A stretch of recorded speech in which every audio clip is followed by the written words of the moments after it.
Set, speed. Hello and welcome to Guards Polo Club. My name is Carl Uda Martinez. My name's John Kent. And we're here today on the prestigious Queen's Ground in the heart of Windsor Great Park for the Royal Salute Coronation Cup. It's the 60th anniversary since 1955.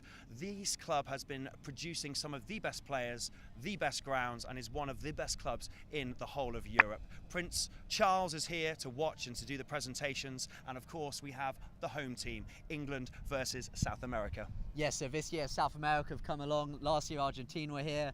England looking to reclaim the trophy. You've got the two Tomlinson brothers playing again. You've got the new captain James Byam and the new boy on the block Max Charlton coming together, new team against the experience, the know-how of South America. Who is going to come out on top in this contest? Let's take a look to see what's in store.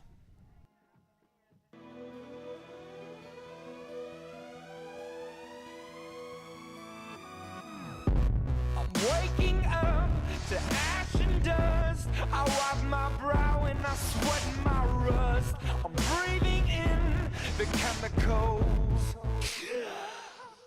Yes, so ladies and gentlemen, welcome here to the Royal Salute Coronation Cup for 2015. We're now live in the studio. The game is about to get underway, and I'm delighted to be joined here in the studio by two former England captains, both former 8-goal players, Henry Brett and Alan Kent.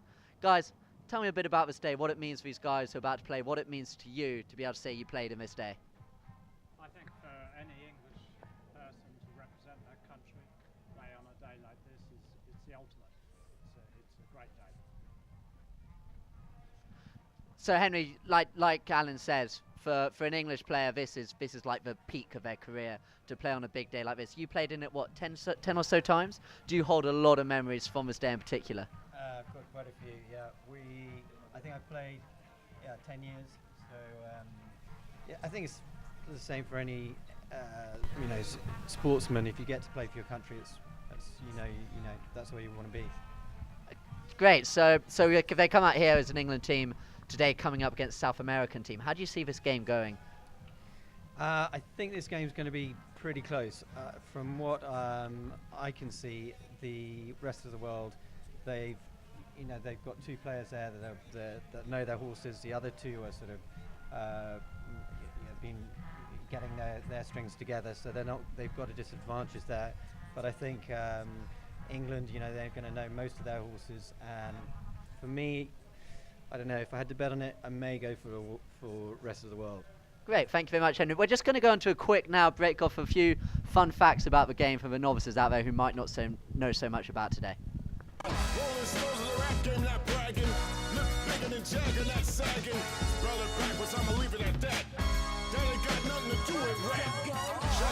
Expose those cats who pose as heroes, take advantage of blacks.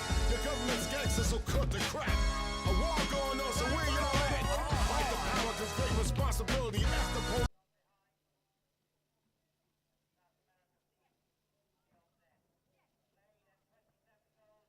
about the size of this field. Guys, tell us a bit about the facilities here at Guards, how this pitch is going to play today, how it's going to affect the outcome of the game. Well, the pitch is looking absolutely fantastic. I have to say, Guards Polo Club have got it, spot on for the day. Unfortunately, yesterday we had, I think, over an inch of rain. This will obviously affect it. It'll slow the ball down. Could mean it'll cut up a bit, make the hitting a bit harder. They're two very evenly matched teams. I think we're in for a good one. Do you see the pitch? You say it might cut up a little bit. Do you see it favouring one team in particular? Will the English boys be a bit more used to it, or the South Americans, are they a bit more used to kind of carpet type fields? I think this year, from what I've seen, they've put a lot of sand, a lot more sand than in other years, and I think that's going to mean the ball's going to run quicker. So I think the field is probably going to play the best it's ever played in a long time. That's great. And the horses, they're going to play obviously a major part today. Henry, you mentioned you had one horse which is being played this afternoon. Yeah, I've got a little mare, Pocket Rocket. So she's coming out in the 5th for Jose Clavin. And yeah, horses, obviously, it's the major part of the game. And I think the guys that know their horses have that advantage, and the other guys, well, they're just going to see what they've managed to get together. Great, and did you used to save your best horses for a day like today? Will they have been training all day for this event, or how does it work? How's the training for this day kind of evolved for these players? There's a lot of effort put into it. The players have come off the back of the British Open Cowdrey Park Gold Cup, which the final was last Sunday. So it's quite a tough call to come out a week later again, but they will have spent the week getting the horses right, getting ready. And in the case of some of the South American players, they've been trying horses all week, getting to know them, picking the best ones they've been offered. And I hear that they're pretty happy with what they got, so hopefully they'll be fine.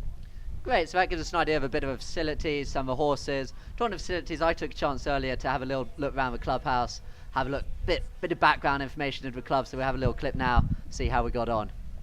So obviously the main action of the day, it's all on the pitch out there, but we thought we'd take a brief moment to come have a look what is going on in the clubhouse at this ground. Obviously you've got the Range Rovers, you're setting the scene down there, the beautiful Guard statue. If you come have a look round at that, it's presented on the actual 50th anniversary. Today's the 60th.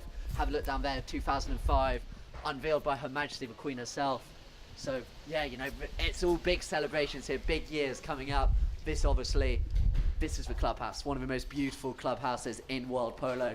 All the admin is going on to our left. It's a bit of an Anfield moment. You'll never walk alone. Welcome to Guards Polo. Through here, if I can remember, this is where the players will be getting changed. I'll see.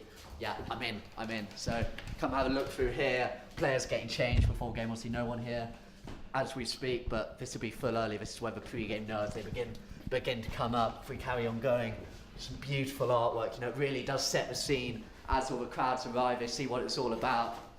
Through here, this is what it's all about. Look at this. This is where the rich and famous of polo, they'll all be in here later. They'll be drinking the Pims. It's already getting all set up, all ready for the day. The drinks will be flowing. Everyone will be having fun. Royal Salute. They're the main whiskey sponsors. First time coming in today, the title sponsors. Big tournament winners for Who's Who. Back in my glory days myself, I was part of those two teams once upon a time. The magazine, you know, if it's one you all want to read, it's all going on here in the Guards Clubhouse. It's got more and more drinks. These lovely ladies, they'll be serving drinks all day long. The beauty and glamour of polo, you know, the photos, the Wall of Fame. This is where everyone wants to be. The team that wins today, they'll have a place on this wall for the next 12 months. It's where anybody who is anybody in this sport, it's where they want to be. You know, now you begin to see the field. You know, this really is what it's all about, where everyone wants to be. As you come out now, you've got more tables to write. You've got people beginning to enjoy the day. Let's have a look here. They've already got, you know, wine being drunk, pims going on down here, people beginning to enjoy the sunshine, making the most of it out. Hello, you're looking wonderful, people. This is really what it's all about. You come out here, you've got a game going on already. You know, the action is going, it's quick, it's fast. The TV studio, more and more people beginning to turn out. And out here, you know, this is the cathedral. This is where it's all at. In just a few minutes' time, the action will be taking place right here.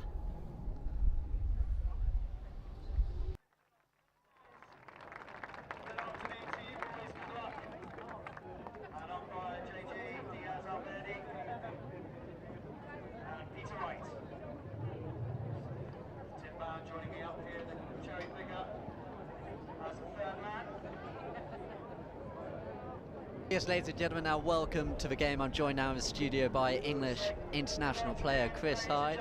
Chris, welcome to the studio. What are your thoughts here leading up to the game? Well, I'm looking forward to this game. It's one of the most awaited games of the season. Obviously, the Coronation Cup is one that everyone wants to play.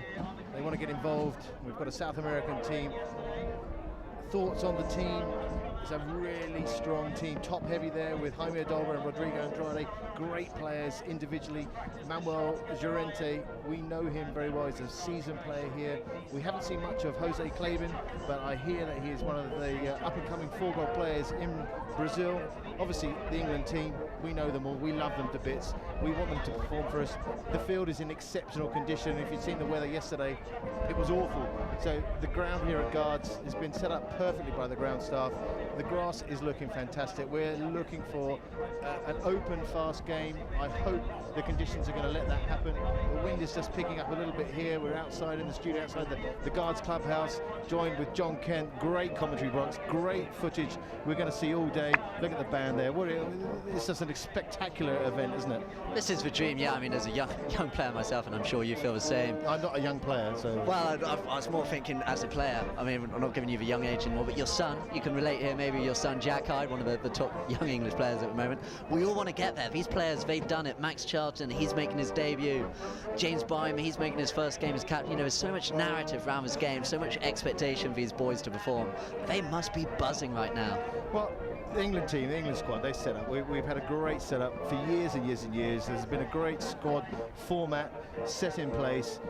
James Bynum, obviously, first season as captain. They've had a few test matches through the winter abroad in Argentina, the Copa de America, and now they've had the Beaufort test match. They did well in that. They performed really well. They've seen the players, they've seen the horses they want to put out. This is the strongest team that England can field as we speak.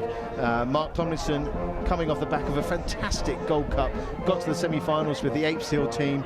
Luke Tomlinson playing for Salkel, Max Charlton with Stefani, James Bynum, just exceptionally. There's quality, there's strength across the board for England, so we're really expecting to see them play well as a team. We'll see how the tactics are, the lineup, how they play, but we don't know about the South American team. They haven't had a practice. Well, they've practiced, but they haven't practiced as much as the England squad. And so they've got together, they've got the horses together. We know they're individual fantastic players, but how they perform on a day like this, we're waiting to see. So anything can happen. Anything can happen, yeah. I mean, you just saw there on the TV screen a little clip of Max Charlton sticking bowling, of course, the highest rated player in England now, off 7 goals now. We've been waiting for him to come up to this level to play this game. Is he ready? Of course he's ready. He's been ready for a few years. I've played with Max a lot. He's a very aggressive, very energetic player. He's mounted very well. He's enthusiastic. He's fit. He's talented. I mean, he's an all-round. For me, he's an all-round player. We'll see how he lines up at number 3.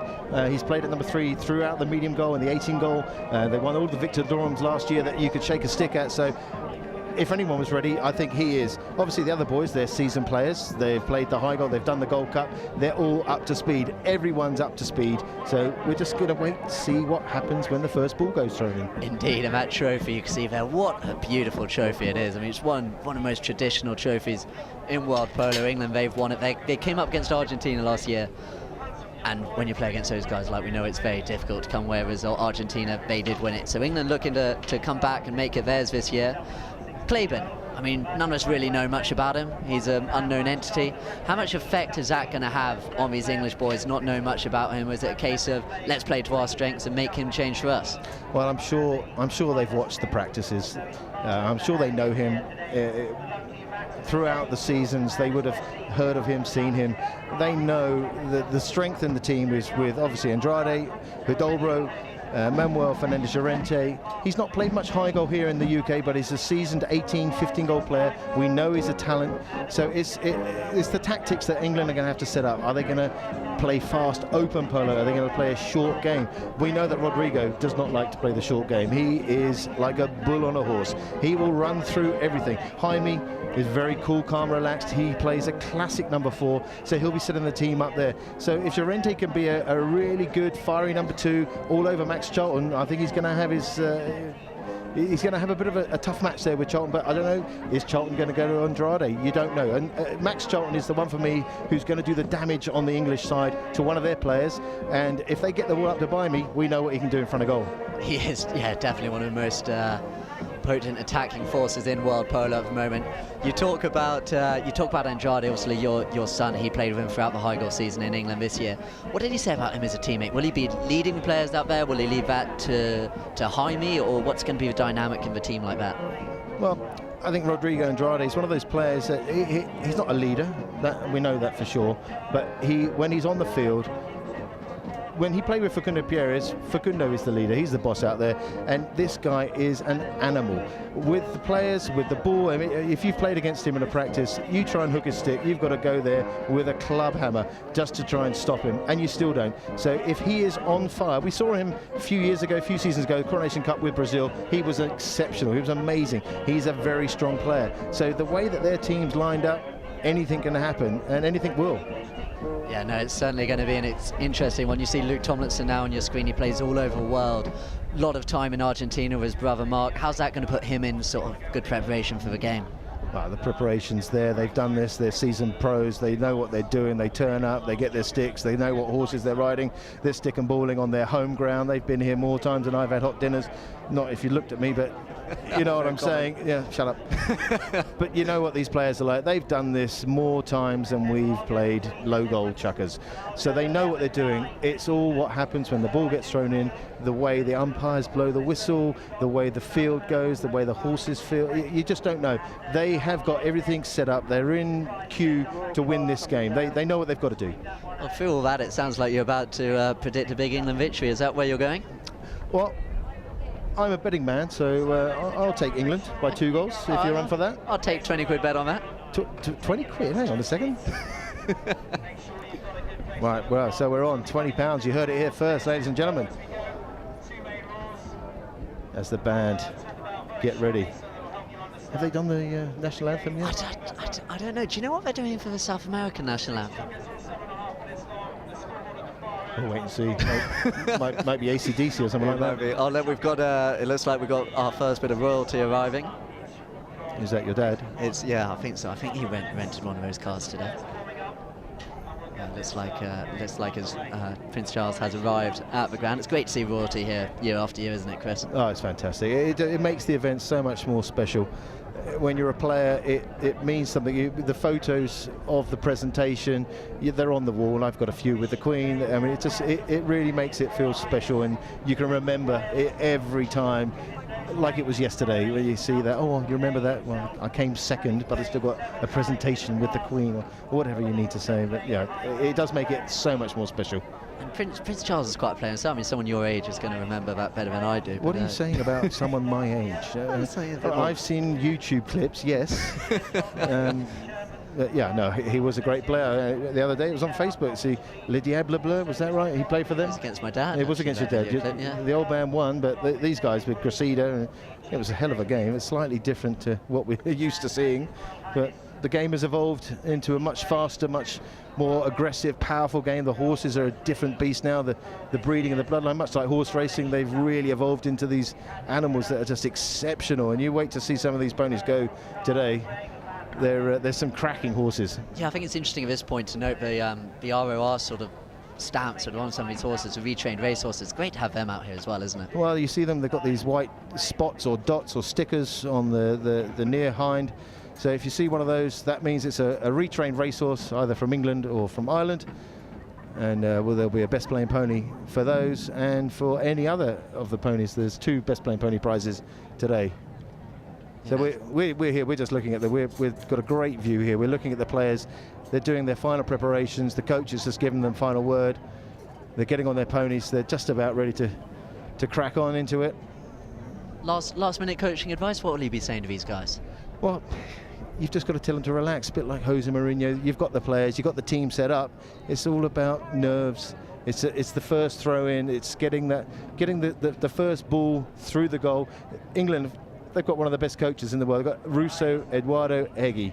So if he can't tell them what to do and tell them how to calm down, relax, he's been there. He's won the Palermo Open. He's won everything. So he's going to know exactly how to prep these guys and tell them exactly what they need to do to get their game going from this first throw-in, because you've got to have a good start. Because you always look at if they go down 3 or 4 goals and there's a good comeback, but it's when that adrenaline hits, you've got to be slipping the clutch at the first throw-in, smash, get straight through, get on the ball.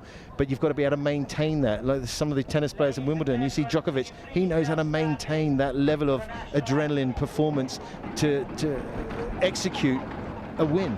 And that's what we want to see today from England. It is, and it's amazing. You're talking about seeing these players now in front of us, It's so, just as the national anthem's playing, we better have a listen to that.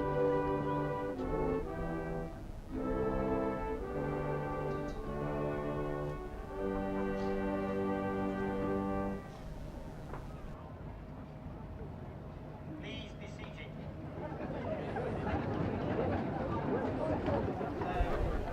I don't know if that was just a little practice for the national anthem, but players just getting on their horses. It's great to see. I mean, the amount of background staff with the grooms and the preparation is amazing, isn't it? Yeah. They look so calm, though, these players. You see Luke there having a chat. It's all fake. It's all fake. It's all fake. They're all nervous wrecks, really, inside. Obviously. Obviously, good. That's what I like to hear. Just wondering if that's why I went wrong.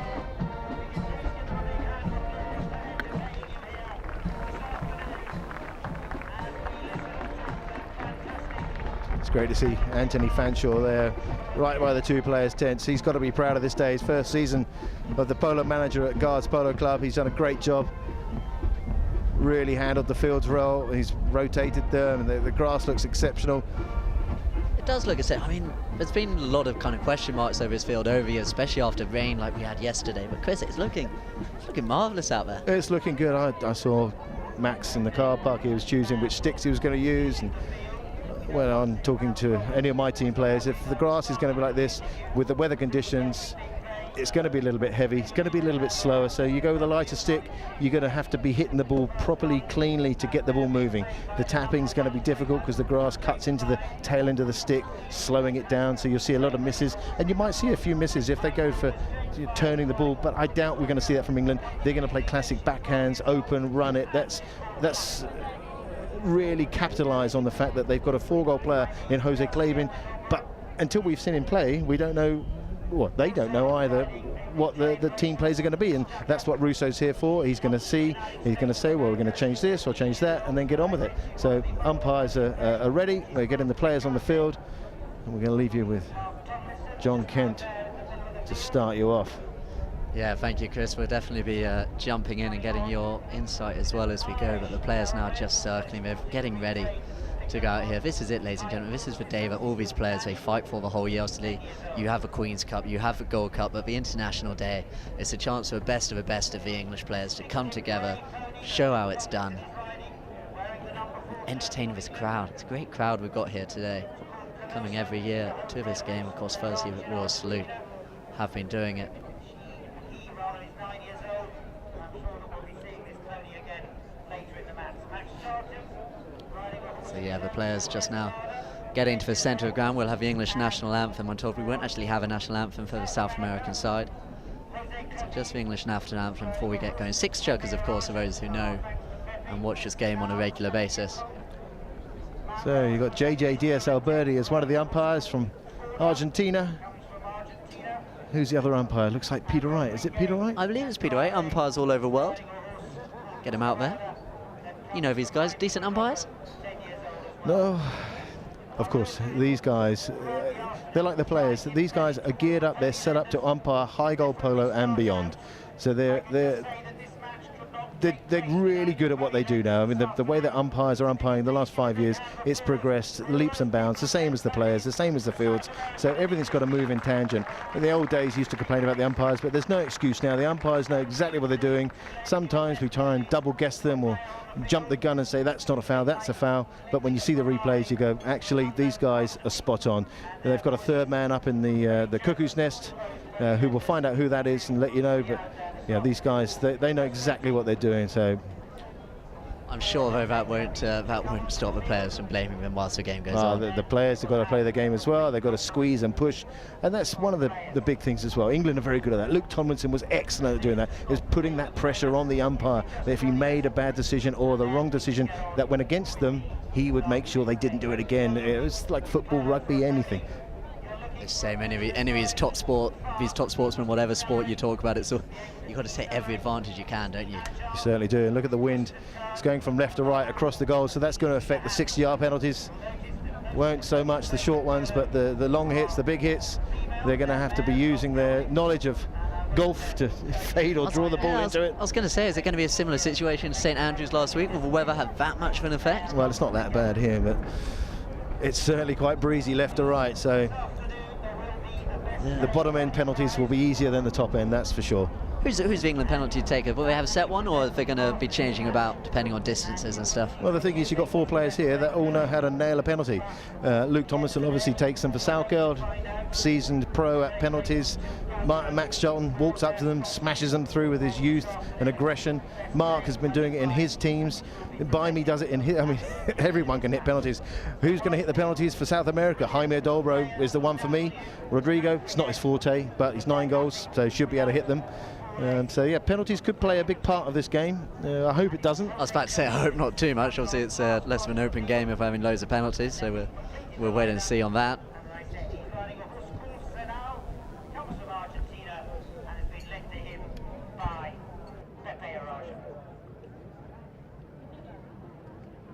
Thank you very much, Jamie. Well, ladies and gentlemen, we're almost set. 6 chuckers here for the Royal Salute Coronation Cup 2015. We will start the first 3 chuckers on the far side of the field, and then the final 3 right here in front of the royal box. We'll bring the action to you closer, and hopefully the 6 chucker will be a very, very tight game of polo. It'll be right here on top, as you can see them close. And here we go, we're almost set for the start of the opening chucker. Hang on to your hats, hang on to your seats. Power just setting them up. England to the left-hand side in the white colours. South America in the navy colours and the balls are playing. So we are underway, and straight away England getting the ball at the line. That looks like Mark Tomlinson, who's there being pushed hard as Widobro leaves it. Mark Tomlinson back on the play, called for a tailback and into the pony of Charlton. So Widobro comes back onto the play, just using his experience. Max Charlton looking to get involved early on, shake off any pre-game jitters going on as Widobro continues to bring the ball down. He leaves now for Andrade, the 9-goaler, the highest handicap player on the field. Andrade with a long shot down the ground, looking up towards the goal. Is it going to go all the way? It's rolling, it's going, it's Mark, and it's gone wide of a play, Chris. Well, that's what we would like to see. At least they're going to go for it. They're going to drive those big shots through. You see the grass, the ball is not travelling as fast as it should do, so they're going to have to get players on the ball, on the attack. But Mark Tomlinson obviously knows it's going wide. All he has to do is shepherd it across the back line. England get the knock-in. So yes, England do have the knock-in with Luke Tomlinson. Luke Tomlinson giving his young teammate Max Charlton, the debutant on this day, remember, a go on the ball early. Andrade, he comes in, the 9-goaler. He takes it straight off the 7, but the umpires, they're blowing their whistle. So that's a great opportunity Yeah, but look what he's trying to do. He's just trying to see. He's going to tease and test and see what the umpires are going to blow. He's come in. He smashed him to the side. If he gets away with it, he knows the umpires are going to let the game go. Normal test match rules, let the game flow. Let's get the players moving. They're not going to do that. Umpires, professional umpires especially, they're going to blow the early ones, set their precedence on the game. They're going to command the authority, and that's what they've done. Move them up to the 5B. England well within their range, especially with the wind. And will that been any kind of sort of, hey Max, this is what it's like out here, you're with the big boys now? Nothing like that? No, nothing like that. He caught in too early. He went in a bit too fast. See what if he can get away with it, he'll get away with it. Test for the umpires, give it a go. Yeah. So it's an England penalty from centre of the ground. Luke Tomlinson again coming to take. You're going to see these double acts forming early on. It looks like Luke and Max are going to be playing close together this afternoon. As Luke, just with a tap, he has a little look up. He sees all his teammates up ahead of him as Claiborne comes in to put on the pressure. Tomlinson just tapping it, coming inside for right. He's going to want to see where his England teammates are, but it's Luke looking to take on the four-goal-over. He's got the play, but Max Charlton at the back with the tail backhand. Chris. Well, there you see that Luke, obviously Claiborne, they don't know what he plays like. Luke's going to try and take it up there. He's the weaker player on their side. But now I think England, they need to get the ball moving, smash it up the field. Those 5Bs, the old Andrew Hine days, knock it up the field, see what happens. They've got to hit a backhand. There's the big backhand from Bimey. Lovely big tail backhand. First to turn. Andrade opens his shoulders. Luke Tomlinson gets the hook. Who's that on the ball there? No, that's Andrade. Andrade's just checking down. Max Charlton looking at his runner. Llorente's gone past Max Charlton. Now Andrade's on his own. Does he have the horse to get past Tomlinson? No, he doesn't. Tomlinson getting called for the near side backhand. There it is. He opens his shoulders. Lovely backhand by me onto the ball. Mark Tomlinson running straight up the field. Has he got the pass on? No. Takes it on his own. He's got the time. The goal is just in front of him to the left. He's got the goal to put it through. The next shot's there. Oh, he's shoving it off to the right. Bimey, just hitting it wide to the right-hand side. James Bime, what a chance that was early on in his first Coronation Cup day as England captain. Well, the one thing I know about with these fields, when the grass is that little bit thicker, a little bit greener, you've got to get the head of the stick on the ball, because if not, you just go that 2 inches underneath that comes off the cane and does exactly what we just saw just then. So they've got to start playing with a bit more oomph and a bit more power on the ball. Don't take your time, get on with it. Yeah, it's a bit of a slow start so far, these two teams. Just, you know, a bit of cat and mouse, working each other out as Wadobro being pressured hard by Bime, and it looks like the whistle's been blown. See whether it was the English player who maybe got a bit too close, or did Wadobro mess up? By the looks of his face, it was Wadobro who's made the error. He doesn't look happy with what's gone on. And it looks like the umpires put the ball down on the 30-yard spot. Right in front, this could put England on the board. Yeah, early calls going in favour of England so far. And where they're throwing the ball in, they're throwing in from the far side. So if they get this goal, they get the good side of the throw-in. That will really give them a bit of confidence. If they get a 2-0 head start, that's really going to do it. So look, Max Charlton, he's the young kid. He's got the ability to score from anywhere, and they're going to give him the reins. That's great. And you say he does a walk-up penalty. How's that, you know, that differs from other people? Well, it's all horses for courses, isn't it? I like walking up to them. It depends what horse you're on. But 30-yard penalty, 40-yard penalty, it's 30, 40 yards away. If you can't hit it straight through the post from there, you need your head checking. So it's all psychological. If you miss-hit it, there's something wrong with your swing, or something's gone wrong. So 30-yard penalty should be straight through. Nice one early on in his debut as well, isn't it? Well, it'll just calm the nerves. He's nailed it through. That's all he needed. 30, 40-yard shot, straight through. The crowd goes wild. They go back to the centre. They've got the good side of the throw-in. The umpire's going to get in. Guaranteed, Max or Luke will get the ball from this throw-in. Let's get it 2-0 in favour of England. This 20 quid's looking good already. It's early doors. Yeah, I'm beginning to worry about that one. But like you say, it's great momentum to get that first goal.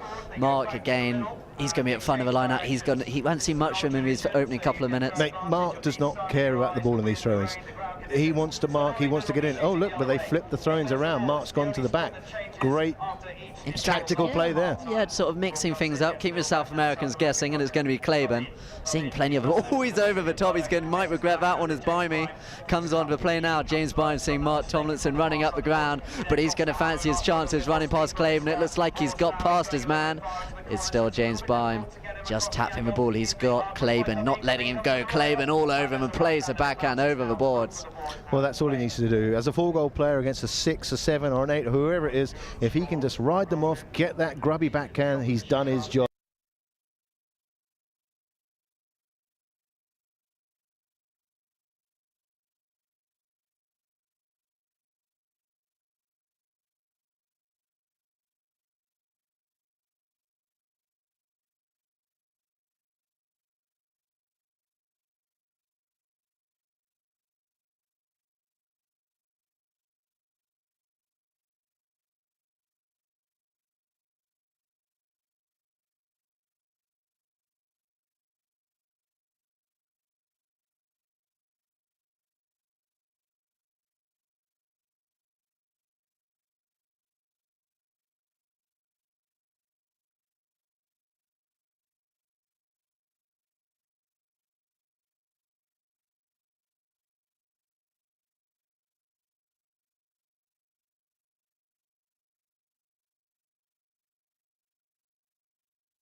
So apologies there for the little interruption there. We had a bit of technical difficulties, but we're back in there. We just saw an amazing shot there from Max Charlton. Thumps it up the field. Open space there for Luke Tomlinson. Just taps it through there. Bimey just shepherding Andrade out of the way. But that's a great score there. And 2-0. England storm into the lead. Well, that's what you wanted to see. You were saying you want to see these players punching, hitting the ball up. Max Charlton, he took his chance. He saw Tomlinson on the run. And he said, "You go, mate. You take the ball, score the goal."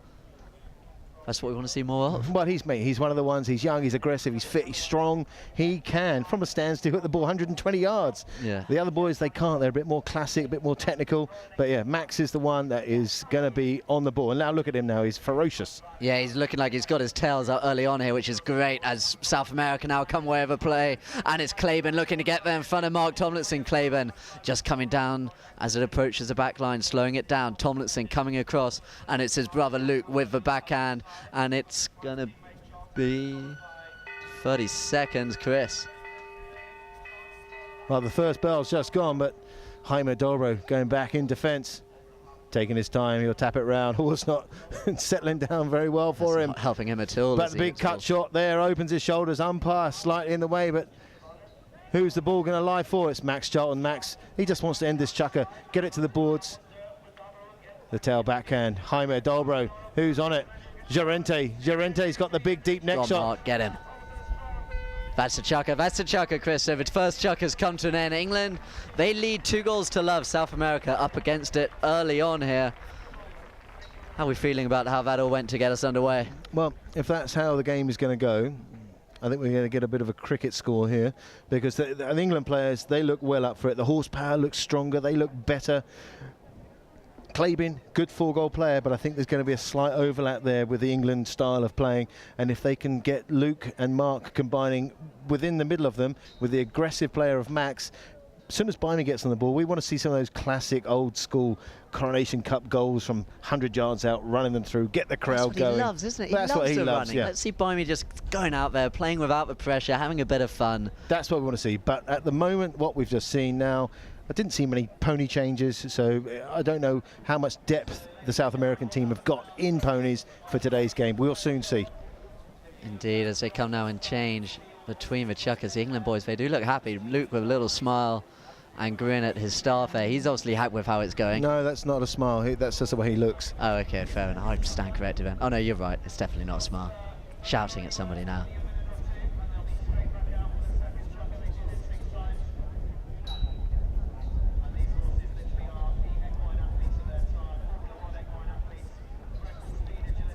So we just see Jamie and JJ Diaz, the umpire, just coming back to the pony lines, keeping an eye on what's going on as the players change for the first time in this 6-chucker match.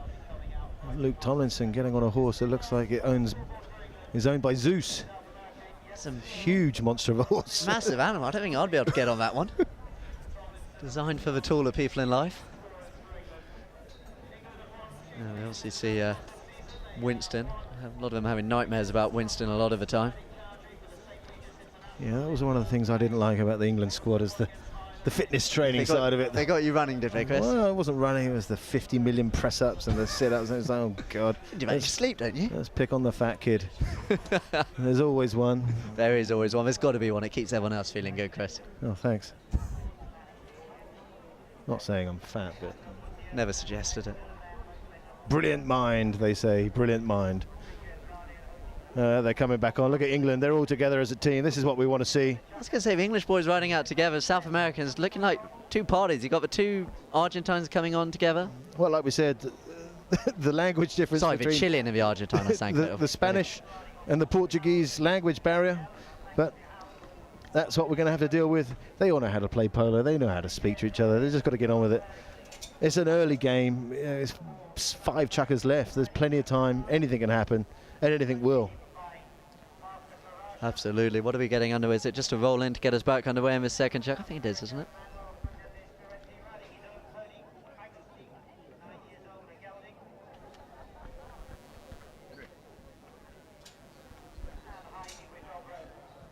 Yeah, we're just here with ex-England captain Henry Brett. You've played in many of these games. What were you thinking the first, second chuckers? How was your attitude towards setting your team up? It was just about getting on the ball, getting all sort of into the swing of things and relaxing, really getting into the swing of the game. So you've got those pre-match nerves, and I think once you've got rid of those, you're hopefully away. Thank you, Henry. Yeah. Exactly, couldn't agree more. You've just got to get the first goal on the board. We've seen England now, they're 2-0 up, so their match nerves, they'll all be relaxed, but we hope they don't relax too much because they're right in front of their goal. Anything can happen from this throw-in. South America, they've got the good side of the throw-in. Oh, they're not happy about something. Max and Rodrigo, they're getting to know each other early on. I told you early, Max Cholton's going to be all over him like a cheap suit, and he is already. They haven't even thrown the ball in. It might get a bit of va-va-voom back into these South American players. Yeah, no, South Americans certainly known for their reactions, and Rodrigo, he's making his feelings really felt.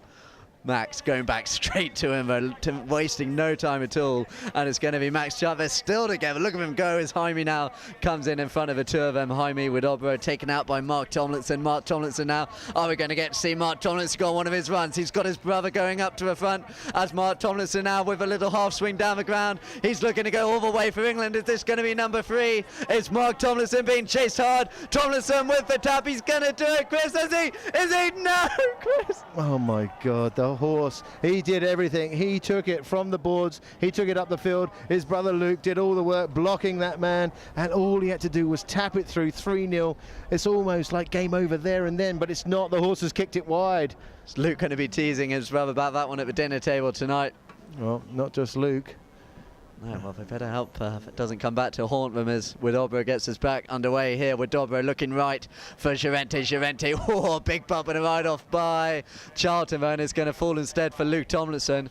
Luke Tomlinson coming back now. He sees his teammate turn for Vittel, but it's gone to nobody, and it's going to be Claiborne. Claiborne called off it, is he, by Llorente. Llorente leaves it. This is the danger zone for South America's Mark Tomlinson. Looks to have another go, but waiting patiently at the back, the master for South American, Widobro. Tail backhand looking for Claiborne. Claiborne now just struggling to get into this game so far as the 4-goal Brazilian Claiborne, as he gets there in front of, it looks like, James Byme, the England captain, looking to get amongst the mix there.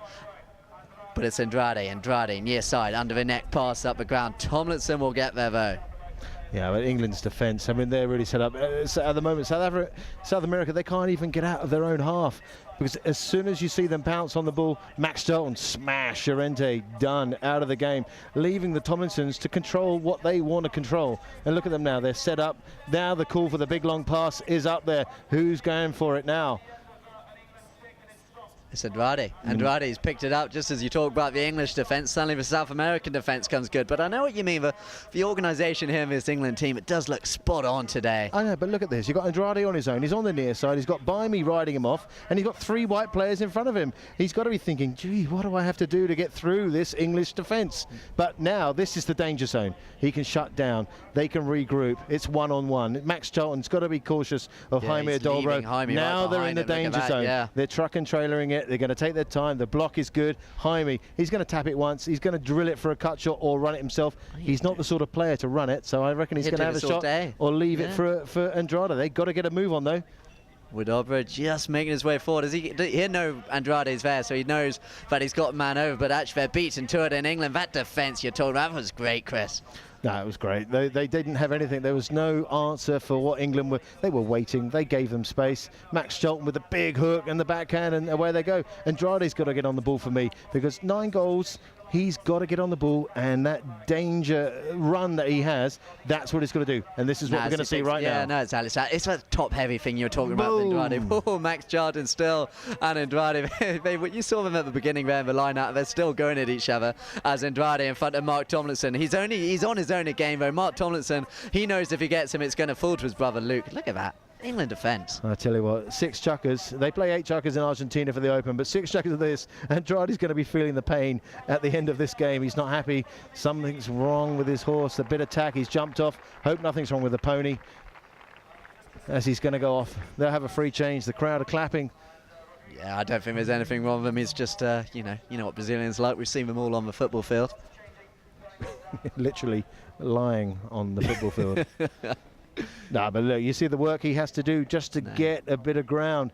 Whereas England, they're controlled. They can play backhands, pass the ball. It looks easier for England, but you never know what's going to happen. It's a long match, and you take your hand off the pulse, suddenly you're flattened. No, especially a player like Andrade in a team, 9 goals. You know, he could win a game on his own if he's. Well, at the moment he's having to, because he hasn't got the support. If Llorente can get involved, I know that he's obviously being taken out of it by Mark Tomlinson or whoever it is, but if he can get involved and get on the ball, then we're going to see a different ball game. Well, it could develop, horses, they're going to come play a large part of it. Llorente, if he's got a better one for Chaka, it's all it's going to take South America, just a goal, get themselves back in, get a bit of momentum going. But look at the space that Luke has. Now Llorente, they've changed the lineup. Llorente's going back to Luke Tomlinson. That's for blocking work, that's what it does to you. I mean, you get your players doing that for you all the time in polo. We see you, Chris, so you know exactly what it's all about. Never. I do all the work. I run fiercely. Yeah. Well, I think we've had a bit of a whistle again. A bit of a stop-start sort of game going on so far. Well, it is. Yeah. I'd like to say hello to a few players and people around the world. Hope they're enjoying this lovely game that we're viewing in sunny England. If you've got any texts, tweets, or emails to send at chrishydepolo.co.uk. Send them through. We'll give you a big shout out. It's a pleasure to see Jos Huben the other day in Holland. I hope he's watching. Am I allowed to plug my John Kent 91? Plug your John Kent 91. There you go. I hope that's a polo account and nothing sinister. Whatever you want it to be for the day. Well, if you want to look at johnkent91.net, go for it. So a spot hit, 60-yard penalty, favour of the South Americans. Andrade puts a little worm burner there. I told you, he is not... I was about to say, he's not a penalty. Oh, they've got it. Oh, my God. Just as I was about to criticise him, he goes on and does But that. I know, he's not a natural penalty taker. He suffered with a bit of a back injury during the Gold Cup. But they've got it. It doesn't matter how it goes through. It's a number 1 on the board. And it is now 2-1. So now it's up to Rodrigo and Jaime. And it's that man, It's Claiborne, Claiborne. out There of the you air, go. off the cane, jammy as you like, but it's through the goal nonetheless. You say Jamie to get his confidence going. He's had a bit of stop-start game so far. Maybe we're going to see, you know, what he's all about. We've heard a lot about him. No, it's jammy. It's That Jamie is Ben. Jamie. So my 20 quid still I looking love bad. those goals when you have a sponsor or someone sitting by the side of the 60-yard line and you hit it, it comes off the stick and goes through. Great, I'm going to take it. Bimey's back in control. Max Charlton, that's what we want to see. Yeah, Launch the ball, just get a hitting bit it, of it's great. get a bit of movement in this game. Andrade, he's looking to get moving. They're just not connecting at the moment. England, the pressure that England putting on there, it's making it impossible for these South Americans out there. And yet another whistle. Another whistle there. I thought Max was fine to play that. Luke, he's put himself on the line. South American player, looked like he'd fouled him, but then Max has gone straight in front of both of them. I think they're going to blow that against England. Spot hit in favour of South America, but no, they're not. They've gone back to the original foul, which is a spot in favour of England. So that was the kind of covering type thing, wasn't it? They didn't give him a space. It was. He had advantage, let it go. Yeah. Max tries to go through, but obviously they get upset. The whistle goes, play stops. They're right in the zone. They're right in the danger zone here, 80 yards. Yeah, and when you talk about a natural penalty taker, maybe Rodrigo, maybe not his strength, but Luke Tomlinson, he certainly Well, knows how let's to not curse anything here with the commentary. I'm praying for my 20 quid. Yeah, well, it's my 20 quid at the moment. Right, so Luke, let's see what he can do. It's actually from the 60-yard penalty spot. Got a great swing, great technique. No, he's lobbed it up, he's lofted it up. It's gone straight through. That's a great goal there. Great score for Luke Tomlinson, getting his confidence with those penalties straight away. Down, as I told you early on, that far end, the penalty is going to be easy because it's left to right. The way we're looking, I don't know which, we're upside down, back to front, but this way round, that wind carries the ball exactly where you want it for a penalty taker. This end is not going to be so easy. No, well, that really was out the Chris Hyde textbook of 60-yard penalties, wasn't it? Well, it wasn't that good, but it was all right. I'm sure they'll come. They'll warm up. They'll warm up. I think umpires have just blown something again as they come back to the middle. So Luke just having a look round, admiring his work. The crowd will be impressed with it. And we're going again. Who's going to win it? This time it's South America, the line-up. But for England, they're all over him again as it's Andrade and Widobro. Andrade with the tap, he looks up, Widobro putting on the pressure as Max Charlton looks to get him. Look at over, just protecting the man. And like you say, Andrade's going to have a tired arm at the end of the day because it does seem all him at the moment. Andrade running through, big shot towards the goal, doesn't get hold of it, it's not going to run. And that English defence is going to come out on top again. Or are they? Well, I saw Llorente there. He got the hook on the backhand, but to no avail. Jaime. Oh, Luke Tomlinson. Luke thought he saw something. Went What straight was under the that? swing. Well, for me, the view that we've got, Jaime Adolbro is on the offside. Luke's coming from the near side. The umpires don't know where they're coming from there, but they've blown it against South America. But going back to that play, Llorente on the near side, hooked the backhand, turned around. He should have nailed that through the goal, but he didn't. And now look what we've got. It's 3-1. It could have been 3-2. Let's hope it goes England's way. Let's have 4-2 going to the end of the second chukker. That would certainly be ideal, what England are thinking about. But yeah, just saw Luke coming down with Dobro. Luke, he sort of showed the passion for the country there, getting in there, getting involved. Well, He didn't care if he you got know hit. what he's saying to the umpire there. Well, come on, he's just hit me in the head. I'm going up the line. Blah blah blah blah blah. Let's get a bit more. Let's get. Watch out, he's a bit dangerous. Let's keep it going. No, exactly. Luke's, like you said earlier on in the day, he's wanting to get in the umpire's minds. I'll tell you what. If anyone hasn't seen where we're commentating from, you can tell the game's evolved because look where we're from now. We've got like this super modern gazebo type. I feel like I'm on the Copacabana Well, in the World Cup, apart from the weather. It's probably like a film set out of Doctor Who, and we've got great grandstand seats right here at the Guards Polo Club, sponsored by Polo Times. They put all this on. We're talking for them. No, it's amazing. It's incredible. This is the future of polo. We're seeing it. We're doing it first live at the Coronation Cup. I can't wait to do more of these at the Queen's Cup, at the Gold Cup, at any cup, wherever it is. I want to see. I want to go to Soda Grande. Yeah, well, yeah, Soda We Grande. can try Soda Grande. But this gazebo, mate, this is how it should be done. We're going to have some halftime interviews. We've got Henry Brett. We've got ex-England captains coming out of our I'm not going to say us, but they're everywhere. We've got players everywhere.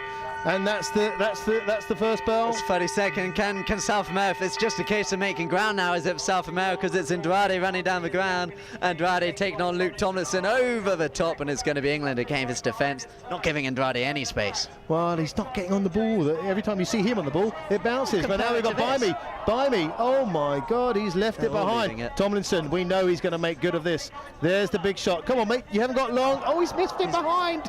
The tail backhand. Solid as you like. That's the final bell of the second chukker. That's going to be a throw-in for the third on the far side. You would have thought England would have come away with a fourth goal on that attack. Well, look how disappointed Mark is. They all marked by me. They all had to go. I tell you what, I've played on these fields all season. I know the cut of the grass. If you go there with a loose swing, a light stick, you're not going to get anything. You've got to have a firm wrist, slightly heavy mallet, get the ball on the head. That's all you can do, and nail it through the goal. There's no time for fancy players here. You've got to hit the ball well.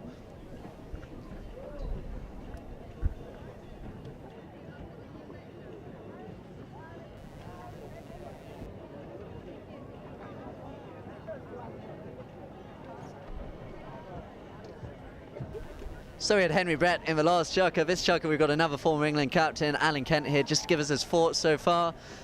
Alan, Chris is sort of saying about how these players, they've got to hit the ball a bit harder. Is that what you'd go along with? Yeah, I'd support that a bit. I think South America are not that well organised at the moment. I think they're trying to slow it down, trying to give Andrade as much of the ball as they can. I mean, he is their key player, a tremendously powerful player, and he's doing a lot of work. But at this moment of time, England are not allowing him to have the space he wants. But when England open up, they are by far the better team. South America are trying to close them down a bit, but I think as the game goes on, England are looking good. Do you think it'll open up a little bit, or is it going to be sort of scrappy as we've seen for the first couple of chukkers? Well, I think, for England, they want it open, I would say. The ground is a bit slow. After all the rain, that could be helping South America. Well, we'll see, but I think the tactics are for England to try and open it up. I'd just like to say I think Max Shelton settled in very well. First Coronation Cup, young player, looking good. Alan, thank you very much, and we will hear from him as the game progresses. Well, I hope that England don't get too much of a head start and a good lead, because it might actually wake up these South American players, because sometimes if you get a 3, 4, 5 goal spread within one of these matches, then you think, right, well, our tactics aren't working, we've got nothing to lose, let's just start hitting the ball and run. And if South America start doing that, I think England might be in a bit of trouble. Indeed, at the moment it's going all their way at the moment, but it'll change. South America, they, like in any sport, they keep on fighting till the end anyway, so it's certainly not going to be an easy ride.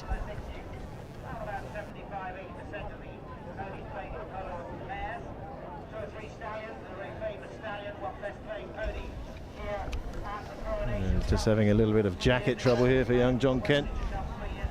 We're going to fill up with a bit more of the complimentary champagne from the Polo Times commentary box. Yeah, slightly better than last week doing the Gold Cup from the ladies' toilet with John Horswell. You speak for yourself. I was served by the most beautiful woman giving me some champagne up in the commentary box. Look at this as the sun comes out on the Queen's ground here at Guards Polo Club. Sponsored by Royal Salute. Alan, did you have some of that whiskey at lunchtime? Was it good? Are we going to get any in here? Spot on, he says. We're going to get some later. You partying on in tonight, Chris? No, I'm too old for that. I'm a married man with 5 children now. I'll just be partying on till about 8 o'clock. That'll be home time. In that case, I shall be representing the commentary team in the tent later on tonight.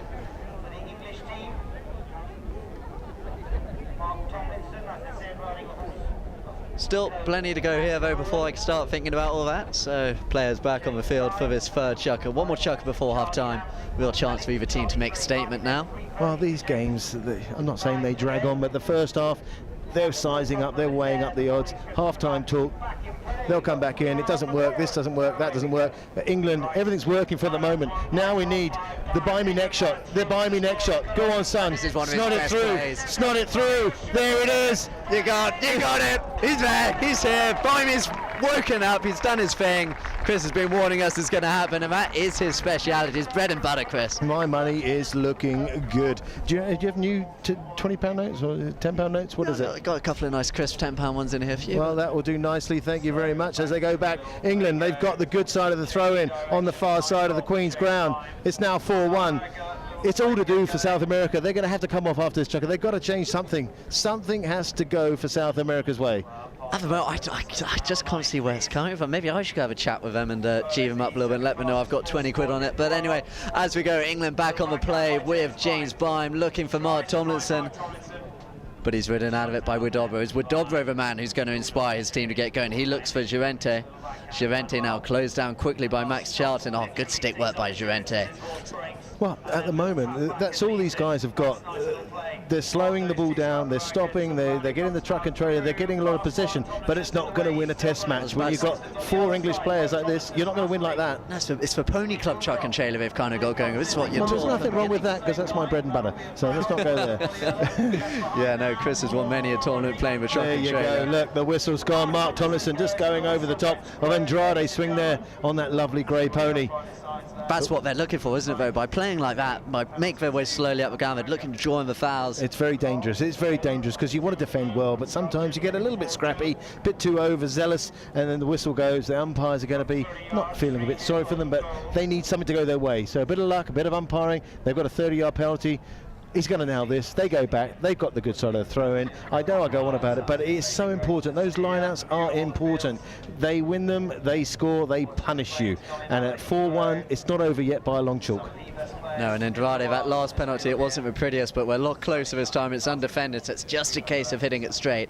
Although he won't be able to get a lucky deflection this time. That's all you need to do. No. Cleanest of hits. Easy. That lovely Easy. click of the Texas polo ball. That's the sound we all love from a young age. As they go back to the centre, it's 4-2 in favour of England. Yeah, no, look at him as he comes out to it. Just eye on the goal. He knows exactly. It's just 30 yards away. That easy swing. There you go. Textbook stuff through the centre. 4-2. I thought I was getting really hot, and I thought the sun was coming. It's not. It's one of these studio lights. It's really nice. It's great warmth. As Mark Tomlinson comes away with the ball, he's right in front. He's on his own. He's gone over to the right just that little bit. He's got no one marking him. Why has he gone for that next shot? He had more time than he realised. Hidalgo, the backhand, comes off the pony of Luke Tomlinson. There we have the danger man, Andrade. See if that Rodrigo going to get him on going. the near side. This lovely grey mare on the near side. He's got called to leave it. Who's called him to leave it? It's Llorente. Llorente, he's on the ball. We needed to see him on it. He's launched it up the field. Who's got onto the end of it? It's Max Charlton. Max Charlton doesn't get the tail backhand he wants. Luke Tomlinson can just look as he turns around. It's Andrade. He's right in front of goal. This is where he's dangerous. He's on the near side. He hits it once. It's wide. It's gone wide. It's gone wide. It's All gone that wide. effort to no avail. They went all the way. You know what I like there? I like the fact that Llorente showed the confidence to call the 9-goaler off, said, you keep on going. Mate, he is a quality player. He knows how to play this game. He sees a weakness, they pounce on it. And for Andrade to miss that near side, that could have been 4-3. Back to the centre, leave it at half-time. England's in trouble. They're not anymore. They've got a backline knock-in. Take your time, relax, get some composure. Here's Byme on the near side again. Take it away, John. Yeah, it just took on Andrade, and it's Byme who's going now. As Claiborne comes in, Claiborne looking to get to know Byme a little bit better, as Byme just takes it to the right. He's going to take on Claiborne as he hits the long shot towards the goal. This is what we want to see. It's Mark Tomlinson. The flick is a back up there. It's going to be cleared by Andrade. No, it was Claiborne looking for Andrade, but Luke Tomlinson's there. Tomlinson backhand looking to find Byme. They run out of space. No, the whistle has gone. If Luke had got hold of that ball early on, he would have been all right. He left it behind. He dragged it from way behind his tail. Rodrigo's on that line. It's going to be a 5B. In my view, might be wrong. I think they might leave it from the spot. No, I think they're going to move it up the field because Andrade on the ball. No, you're right. You've got to go forwards, mate. It's a 5B. It's a massive field. The Queen's ground is huge. You can't give them a spot here. Give them a bit of advantage. If they can, how much time's left? It's half the chucker left. If they can get this 4-3, nail it away, go into the half-time break, only losing by a goal to England. It's a massive difference. That's a massive difference. A massive difference. But you see, I like Byme there. He looks like he's following Max Charlton's lead. He hit the long shot down the ground. Maybe England beginning to get their swing going, getting into gear. could be a change in the way the game goes. The worse the field gets, the more they play, there's a few divots, bumps, lumps, whatever. Half time, there's going to be thousands of people treading it in. It'll be immaculate again. Hopefully England, Russo will say to them, come on boys, let's get the ball moving, let's get on the stick, let's get running with the ball. That's where you punish the South American team. They're slowing it down, you're playing their game. We can't play their game. Once you play their game, you're in this position. And Andrade, he's not going to hit this, he's going to run it with Hidalgo. He's going to do the block, do the go, the blah, blah, blah, and then we get into the danger zone. Then it's all up. So Hidalgo, he mishit that one. He might get lucky though. It's Andrade. He looks to come back. Charlton waiting. Andrade fighting his way through. Like you say, he's a real warrior up there, Andrade. But Max Charlton giving it as good as he gets. He hits the backhand, and suddenly it's England on the counter with Mark Tomlinson. Tomlinson taking on Claiborne again. They really do look like they're sort of targeting Claiborne, looking to get to him. And it's going to be Tomlinson again. The three South Americans there beginning to close it up, but Tomlinson called off by Charlton. It's good team polo by the England boys now as Max Charlton, he picks it up. They're about 80 from goal now. Chris Charlton can hit it. It's a long drive. Has he found it? No! Ooh, you'd bet your bottom dollar. Max Charlton, 80 yards out at a hand canter. That is his bread and butter. He's a quality player. It's not going to phase him. No, it's not going to phase him. No, you've got to do that. You're gonna miss 3, you're going to get 2. And if he gets 2 classic ones like that, that's going to make his day. That's Ali's great to see him having the confidence early on in this game, but it's Andrade coming back onto the play. He has a look, he's got Widobro again close to him. This is the way they're going to play. It's going to be Andrade and Widobro all afternoon here as the shots hit now, looking for a run of Andrade, who will get there just in front of Bime and Charlton on the near side. The 2 English boys, they needed to get him there, but they let Andrade go. You're going to regret this as Andrade now, he looks to go the length. He's through.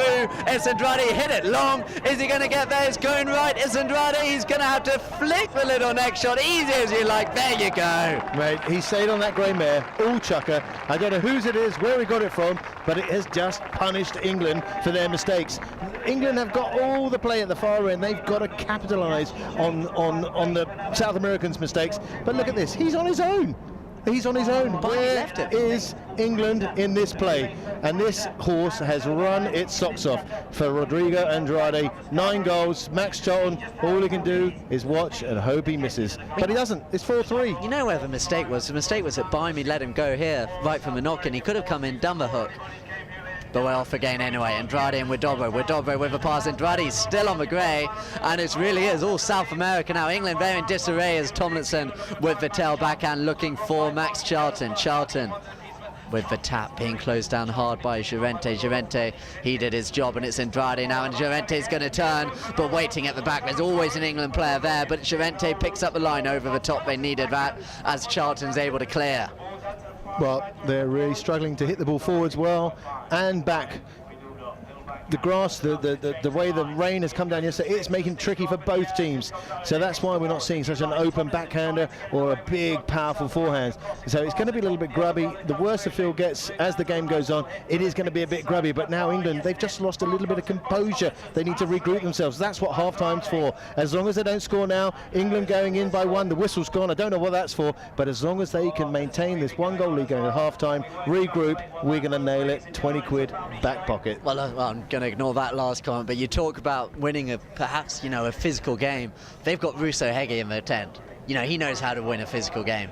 Well, he didn't win such a physical game when Henry Brett was captain for England, because I remember him playing in the Coronation Cup. That's what Henry's best known for, isn't it, that crash? Well, I'm not sure he's best known for that, but it was a hell of a head-on collision. But look, the umpires, they're moving the ball up the field. They look like they're going to give a penalty in favour of England. South American, the blue shirts were all over them today. South America. It's favour of South America. Sorry, I've just turned from my monitor to the ground. I'm back to front and left to right at the moment, and this is not what England need. A short penalty.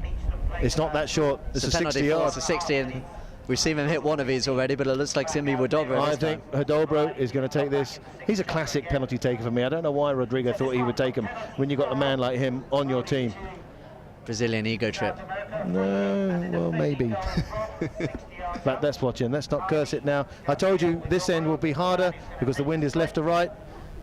You're going to have to aim for the left post or just inside the left post if anyone does aim in penalties, as long as it's straight. But the horse looks very well, settled down nicely. He's got a great classic swing.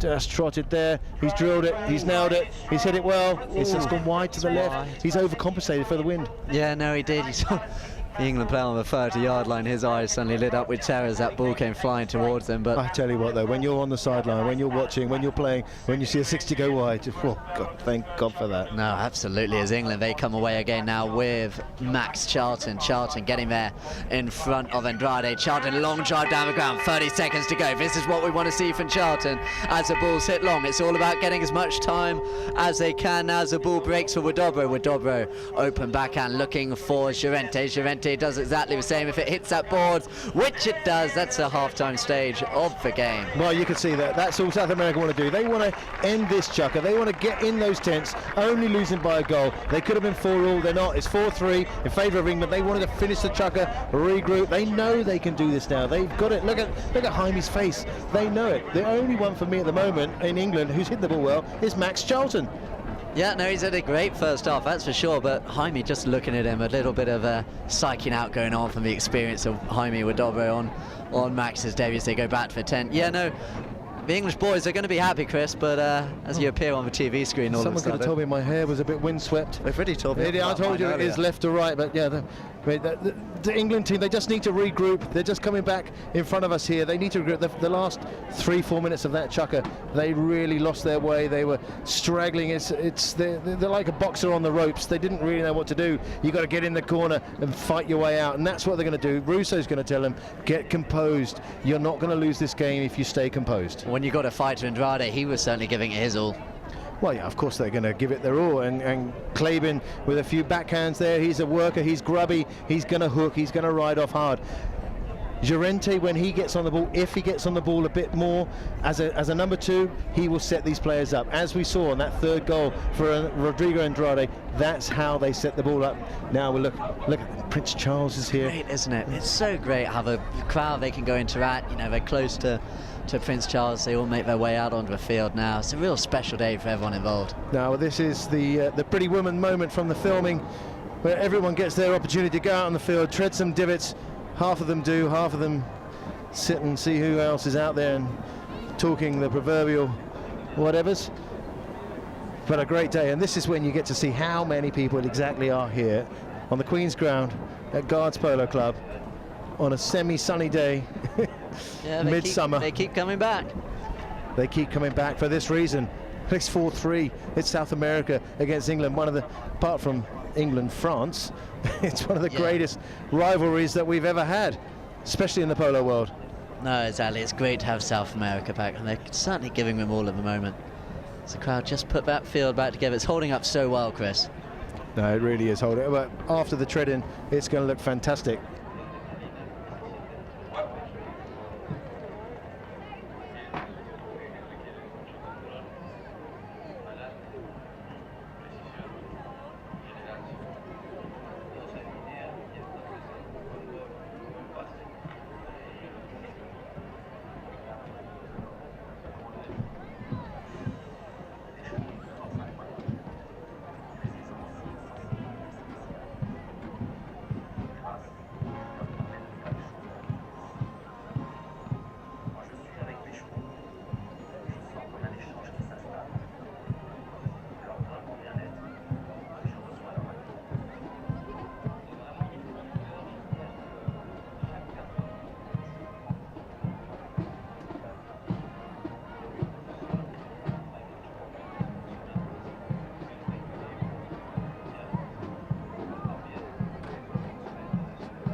guys.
Great, so we're back now live in the studio at half-time with Alan and Henry. A real chance to get a bit of insight from these two former England captains. First of all, Henry, if I can go to you. Rewind a few years. You're the captain on the field. What are you saying to the boys in the tent? Well, right now I think they need to regroup. I think they had a great first chukker. That it looked like it was going to be a complete whitewash. They're super organised. The horses were sort of outpowering the South Americans, and the South Americans then managed to get together sort of middle of the second chukker, and it looks like they kind of got to grips with the game. I know that they hadn't really practiced, I don't think, at all as a team, so it looks to me like they've kind of got there's some cohesion within the South American team now, and as the England team, they need to go out and play how they did in that first chukker. And if they don't sort of come back like you see South America getting level and eventually going on and winning the game? Yeah, I mean, the danger man here is Andrade. He just showed it from that pick up on the near side from a hit in, which, you know, most players would have just ended up on the boards, and play could have been turned and gone the other way. Andrade took it twice on the near side, got away and scored a pretty much end-to-end goal. I think he's the guy that's going to make the difference. Great, and Alan, you've obviously played a lot of these games in the past yourself. Is it pretty much going how you thought it would, or is it slightly different? I thought England started incredibly well. Maybe that's one of their problems. You know, if you start a game where everything's just working, you think it's easy psychologically. The South Americans have really come back. They are trying to slow the game down. They are trying to get a few fouls. Tactically, at the moment, I think South America have got the game. But if England can get open again, get the ball moving, you know, they should be okay. And you see Andrade right now, he's kind of a dominant figure in that last chukker. He's such a powerful player. Always, I mean, before the game started, it was all about whether Andrade could do it. I think his teammates are now helping him. I think to start with, you know, they've never played together before. You know, this is really tricky to come out at this level and put in a proper team performance. They are getting stronger as a team, and that's England's biggest problem. So you got the 9-goaler, the 8-goaler in the South American side, the two highest handicap players in the game. They know how to win these games. They're going to be pretty happy in the tent right now, pretty confident that one goal, it's not going to faze them. No, I mean, to go in 1 goal down at half time in this sort of level, it's not the end of the world at all. And they will be feeling more confident. So I think it's game on. I mean, I think it's great. Again, I asked you both before the game, were you still going to stick with your original predictions? If you'd asked me that after the first chukker, I would have probably changed my mind. But yeah, I think, well, obviously I'd like England to win. I think it's going to be close right to the final bell. But South America, for me, if Andrade manages to get a hold on this game and he's got a couple of good horses, he could just edge it. And Alan? Yeah, you know, we don't know what horses the South Americans have got. As Henry said, if Andrade comes out on a couple of really good horses, he is such a force. You know, England at the moment, Luke started really well at the back. It's got a bit quieter in the last chukker. The ball's not getting up to buy me as much as I'd like to see. So they've got to open it up for England to get this win. But Andrade's going to be a telling factor. Great, well thank you guys. So you've heard it from the two former captains themselves. At the moment, Andrade could be the one who holds the key to what happens in this second half. England, they're going to need to get going again. They want more and more of James Byram on the ball. They want Max Charlton to show his force, to go out there, show his youthful exuberance, show how it's done. At the moment, England are winning, but it could all change.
shortly for the start of the second half. What is a very, very exciting and very, very close contest here for this Royal Salute Coronation Cup 2015. Quick as you can, please. Thank you.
car over the far side.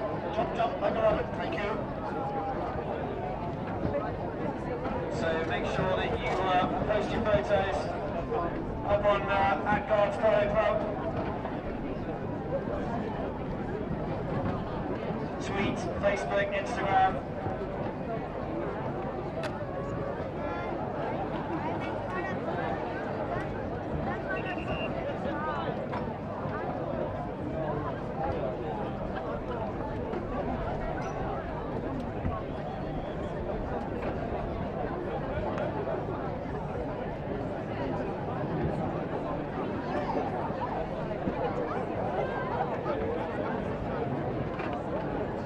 Jamie's here, there we go.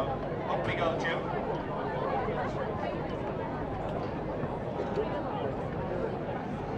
So, ladies and gentlemen, if you've liked the sport so far, and you would think you'd like to have a go at this, Guards Polo Club run a Guards Academy, Guards Polo Academy, right here at Guards. You can learn, even if you've never sat on a horse before in your life. They will teach you how to ride, how to play polo. If you can ride, even better. They've got horses for all ages, all abilities. And you can learn the true sport of Kings, a fantastic sport that it is. So that's Polo, Guards Polo Academy. Look it up, go on Facebook, Google it. And there are clubs all over England. Polo's played in 80 countries all over the world. The last one being Vietnam, which we played a tournament there in the winter. So Polo expanding all over the globe. England. Well, I wasn't going to let you change your bet, even if it wasn't. Oh, God. Hate those type of people. They're annoying. Never let anything go. No, exactly. So I've heard it doubled as well, actually. It did double, but that's all worth it there. Tom Morley, Richard Lepere, they must be spares or stick holders, but the ball's back in play. Stick chick, I believe is the term. Stip, Chic, Claybin's off his horse. Claybin's gone. England must have got the ball, he's jumped off. Tactical play. Clever for South Americans. Maybe the horse just a little bit excited as he jumped on. The horse spun around, he's popped off the side.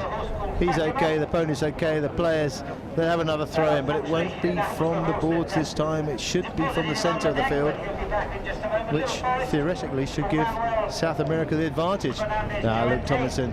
So obviously Luke has just nailed him at the front of the throw-in, giving him that English dust-up. It's amazing this throw-in, looking at how the England players are lining up with Luke. Luke closer to the front. Is it Buy Me Out? No, it's Mark at the back. Well, I think they go for the whole, if you're in a defensive position, you line up at one, that four-man polo. They played in the open, they played lots of four-man polo with Tomlinson, so they know what they're doing. Blimey, just blocking the man, the backhand there. Andrade on the ball. You got to hook him. You got to hook his arm. This man. He's got his arm, but he's left it for Andrade. Tomlinson looking for Charles. Still scrappy in the middle. Max Charlton with a beautiful steal there from Jaime Hidalgo. Nails the ball straight up the field. It's just going off to the right. It looks good. It's Tomlinson. It's straight through. My money's looking great. No. It's 5-3. Don't know. Is the whistle gone? The whistle's gone. I don't believe it. Mark came in front with a stick. Watch now. Yeah, so there's the bump from Llorente's good, the shot's good, the line is there, that Brazilian player was on it, and you'll see now as Mark comes, he reaches the stick over the right hand side. Yeah. So Jaime Hidalgo dominating that line. Tomlinson wasn't quick enough, didn't get the goal. It's now 4-3. The goal was not good as Jaime Hidalgo brings the ball back into play. He's opened up the field. He's got all the space to run. He leaves it behind. Who's first to turn? Andrade. If the ball's going to be back to anyone, it's Andrade. Hidalgo on the line. Doesn't get the foul he wanted. Tomlinson leaves it for Buymie. They're in range. They've got to have a shot. They're straggling in front. There's no momentum here. They're stuck. He's got to have the big neck shot. He's going to tap it once to the right. Here comes the big neck shot from Buymie. The half swing. Is it good? It's looking great. It's a goal, they say. Goal judges wave their flags. Now we're 5-3. Now we're back on track as England should be. It's that inching forward and forward. Blimey just crept in as the ball finally did break. He was left with it. Oh, he even got the bounce. That's a great finish in the end with that bounce hitting the divot. Oh, awful divot there, but Blimey choosing the half swing. Now they're back. The throw-ins on this side of the field. They've got the advantage. Let's see how they win this throw-in. Yeah, you want your boys now to really consolidate that advantage, pick it up, and they haven't done. It's Claiborne right in between the two of them. Those England defenders, Tomlinson with the backhand, he's got the lucky bounce and he's going to pick it up again, and with the tail backhand. That looks like the instruction from Russo at half-time. Let's get some more hitting, just like that for Max Charlton. He's hitting it with length, it's gone over the board. Well, like I said, he is the only player at the moment who's connecting well, giving that ball the punch, the launch that it needs to give you a bit of space, a bit of time on this field. Now they're inside that sort of 100-yard mark. They got the throw-in, the ball straight through. That's a great England throw-in. Look at that. Bimey's on his own. Bimey. No, it's Mark Tomlinson. The ball, look at it drift over to the left. There's the cut shot. It's fantastic shot there from Mark Tomlinson. Nails it. They've really dominated. 6 goals to 3 they lead. Back to the centre. They'll change ends. And how did it start, Chris? It started with a Max Charlton hit. This is what England needed to get right back on the board, dominate this game as they did in the first 2 chukkers. That's a great shot. It's a beautiful cut. Look how he opened his arm. But now they're on the ball. They've worked out. They've got to hit the ball. They're getting the ball on the head of the mallet, launching it through. No time for fancy tricks here. No, that's what we want to see more of as they get underway again with Luke Tomlinson getting there in front of Girendi. Now Max Charlton, we've seen he can hit it. Are we going to see him go on a run? He's also well known for that in the circuit, but it's falling instead for Mark Tomlinson. Mark Tomlinson now with the half swing, looking for Bimey. The English boys, they're flying now, but it's gone wide. So obviously the half-time talk from Russo is get the ball, get anything on it, move the ball. You've got the you're dominating the overlap. That's what England have, and that's what we're seeing just now. Every time Max had the chance there, he could have tapped it once or twice. He didn't. He just got what he could on the ball, moved it. There you go. Mark Tomlinson on the near side, changes over, big neck shot. Unfortunately, didn't go near the goal. Bimey had taken his man out beautifully. All he needed to put the goal through, but it went over the back line. And South America, what are they thinking? Well, who knows what they're thinking now, because they've just been sucker punched. Off the field. Well, they've been sucker punched. Someone's off their horse again. Maybe it's a spare pony. I think he wanted to get back in the action, Chris. Well, whose pony is that? It's an England player, is it? White bandages. I wonder whose horse it is. We'll find out in a second. Maybe Rodrigo, maybe he needs to bring that grey back out together. He really did do some damage in that one in the last chukker. I'm sure we'll see that horse come out in the 5th, maybe the 6th chukker. But if they let England get too far ahead, it could be all to no avail. Still not giving up on these boys yet. They've already come back once. Well, the wind has dropped down. The weather is so much better now. The conditions are so much better. The field has been put back into perfect condition by the half-time treading from the thousands of people here on the Queen's Ground in the UK. And they're right down the far end. As I turn around to have a look, they look like little dots from where we're commentating from the Polo Times commentary box. As I think they'll probably let South America take another knock in. I don't know what the rule is when a horse comes back on the field on its own. Well, I suppose Start again. Bit of sporting conduct there from the umpires, both teams. Yeah. And Manola back onto one of his mainstay ponies. I've seen him play this in the medium goal many a time. Cracking little horse he's got there. So it is South America who are going again with Widobre. Tapping it in, having a look up. Those players, they're moving. You're seeing Widobre and Andrade actually splitting up a little bit more in this chukker. They look like they're trying to play it a bit more as well as Widobre. He hits it to Andrade. Andrade with the tap, having a look. He's going to look for his teammates as he just continues to keep that ball under his control. It is bouncing a bit out there as Andrade continues just to inch. He'll go all the way like this if he wants to. Luke Tomlinson looking to close him down as Andrade with the full shot now. He's left it behind and the backup's not there as Bimey is able to bring it away now. Bimey, open backhand, in for Pony. The South America attack with Claiborne continues as now Andrade picks it up. Andrade's looking to finish what he started, just toying with it there. Tomlinson taken out the play by Girendi. Surely Andrade from here. No, he's hit it left. I can't believe that. He's right on the money there. He's done all he could. He's taken it off the player. He's given himself that space, given himself the time. He really needed that shot. He's not happy with himself. Look, he's angry. you would have bet your bottom dollar that he was going to score that goal, but he just left it wide. As Tomlinson brings the ball back into play. Max Charlton, he's gone off, he's changed. Mark Tomlinson, they've gone off and changed. Now he's got to get a move on. Tomlinson in a dangerous spot, the whistle's gone. Do they blow Max and Luke Bell? They've blown Andrade. Well, I'm pretty sure they're going to blow Andrade there for just getting in the way of Luke Tomlinson. He's saying that he's been pushed in there by Max Charlton. Max is going to walk away. Yeah, he's going to walk away. Yeah. He's not going to say anything. Mind games. Yeah, no, they've given it for England. And they're not going to move it up the field. It's a spot hit. Well, when Ball you're was at going a nowhere. standstill, you can't really move it up to a centre, can you? No. Exactly. They had no momentum, nothing on the ball. And to be fair, you're right. They're probably lucky to get the whistle without creating any danger. No, exactly, and Luke would be more than happy to have his chance again to bring it away as he now looks right for a run of Mark Tomlinson, but it's Llorente who'll get there first. Llorente with the backhand looking for his teammate, but it's into an unlucky bounce by Charlton, and Andrade coming on to play a game by me, getting himself in there. Then he's going to come away with it, is he? No. Williber now looking to make a case for a ball, and this in the end it's Mark Tomlinson with the near side backhand. It's gone out of play. So just another short break in time. What have we got? About a minute remaining in this fourth chukker? Yeah, there's just over a minute left in this fourth chukker. It's all been England this chukker though. Yes, South America need to come away with this one, the goal, you feel. Well, they need to do something, but as we saw on the first two chukkers, they went down 2 or 3 goals, but they came back very well. We've still got 3 chukkers to play, or 2 chukkers with this one gone, but you know what I'm saying, they can still come back. Absolutely. England are dominating though.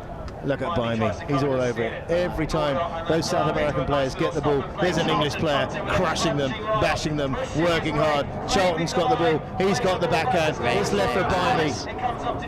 Bimey, he's on his own, he's in front, no one's there. Andrade, he's left the ball behind.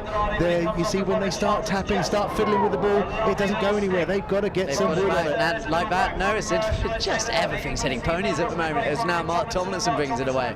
Mark Tomlinson in England, they make their way slowly. It's not pretty, but they are making their way down that ground as Mark Tomlinson's still surrounded. Max Charlton comes back in behind Tomlinson. It's all just staying on the end of his sticks at the moment. At the end, it is Max Charlton who's able to bring it away. Coming up against Llorente. Llorente right in Charlton's face here.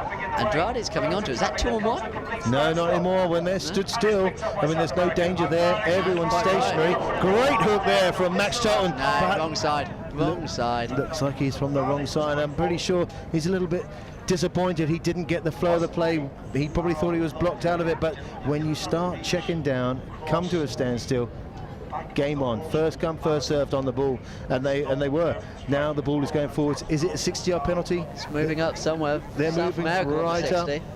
They're going to get it. England protesting, but it is going to go all the way up for a 60-yarder.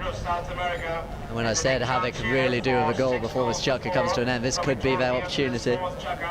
60 yards is the call. The penalty to be There we see former England captain Luke Tomlinson, like you say, protesting his innocence. Why didn't it go our way? Why was that not blown? It was 2-on-1, it was this, that, and the other. But no, the umpires know exactly what they're doing. They've moved it up. It's a 60-yard penalty. They've not been good at these so far, the South Americans, but the wind has dropped. So you'd favour Andrade smoking this one straight through. It is Andrade who's taken it. Is that because Widoba is off changing horses, or maybe Andrade No, just he's feels... taken the reins. He wants to nail this. He wants to hit it. He hits the ball like a bull. He's nailed it. He smashed it. It's hard. It's for deflection again. He's done it again, Chris. It's Claiborne again. The man of the moment on the 60-yard penalties. Classic stuff. Witnessing here as England go off, leading 6-4, heading into the 5th chukker. Claiborne looks pumped up though. Look at him when he gets out of him, the fist pump. He's happy, he's got it. Luke looks completely despondent there as Claiborne, he rides away. Yeah. And that could be their heads back up. Well, I don't think it will be, because England, they're still going to have that adrenaline rush from the why was it not a foul, so they're still going to be angry, angst about it didn't go their way. Obviously you're going to get a few fouls go against you, but you've got to get on with it. And the England that we've just seen, I hope that they can maintain that discipline, maintain that ferocity that they came out in the 4th chukker just then to dominate this game. This is England, we're in England, it's the Coronation Cup, my money's still on them. It's become a regular fixture Well, with Patrick, I mean, he certainly does agree with you. It is great to see these boys every year. They just look so up for this game, these English boys. Perhaps not the most flowing game, but they certainly, you know, they're going about it. They're looking to get the business done. And at the moment, they've got a 2-goal gap. It's, you know, it's not completely convincing, but it's enough to be going into these last 2 chukkers feeling confident that you're going to come away winning that beautiful trophy, Chris. And it really is one of the most beautiful trophies. Like you say, it's a beautiful trophy, but I tell you, at half-time when they were 4-3 up and then going up to a 6-3 lead, I'll be taking 2 goals any day of the week, especially in a game like this that's tight. It's going either way. The field is not going the way the players want to. They're not getting a clean hit on the ball, whereas you see sometimes, you know, obviously the weather yesterday was horrendous across the whole of the UK. So whatever field you're playing on, it's going to be heavy, going to be choppy, going to be slow. They came out, obviously Russo said to them, you've got to start hitting the ball. Let's get the mallet on the ball, drive it up the field. They did that. They scored 2 really good quick goals, and then they let 1 in. So they won that chukker 2-1. They're now 6-4 up. This is the chukker that they want to go into, because you go into the last chukker only by 1 or 2, anything can happen. And it probably will do. They're now on the wrong side of the throw-in. If the South Americans get this, look at Luke. He's driving them too. He's not current captain, obviously. He's a former captain, that experience. Bimey will love having him there as well. You know, just in your first game or first coronation day as captain, have Luke there with you. It's going to be such a confidence boost for him. Well, they all know what they've got to do. They've got to drive each other. You know, there's no I in team, as they say. And saying that, you know, what's really impressive, like Bimey, we spoke about his ability to run the ground. We're seeing real team effort by him today. No, that's great. That's great. You've got to do it. It's all won and lost in the throw-ins, and look at that. England come away with a throw. No, it's Claiborne. Clay's away. Oh my God, he hasn't hit a ball all day, but he's got the near side, and he's on a runner. Luke on the fantastic Catch him, Luke. Can he get him? He's left it behind. Llorente, it's Charlton. Charlton, cool, calm, collected, takes it away on that lovely little bay mare, goes to the whip. How do you have time to go to the whip and get the ball? No, but there's amazing. Bimey's on it. Rodrigo. Now we're in danger. Rodrigo, it's Llorente. Max Charlton on the near side. Gets away with it. This is what we like to see. Max Charlton on the run. Gets called to shut down. He shuts down the divot. There's the ball. He lays it up. Great play there. Bimey. Now they're in control. There's the big hit. Big couple of plays by Max Charlton there in defence, setting his England team up for the counter as James Bime now just gets caught with the ponies again, and it's over the top by Andrade, and it's Claiborne with a back, and now Llorente goes. Llorente all on his own. Where's the England defence now? It's Llorente, 6-5, surely. No, he's left it behind. I don't believe it. All I was saying earlier on is Llorente gets on the ball as a classic number 2. He's going to punish us. He's left it behind, and now it's the other way. The counter attack is huge. Bimey's on a runner. We are going to guarantee he scores this. I promise you. The cut shot. Come on, son, for England. There it is. It's straight through. It's 7-4. And that's the difference. That is the difference. It should have been 6-5. Llorente, he was there. He was right in front of the goal. And Bimey made no mistake.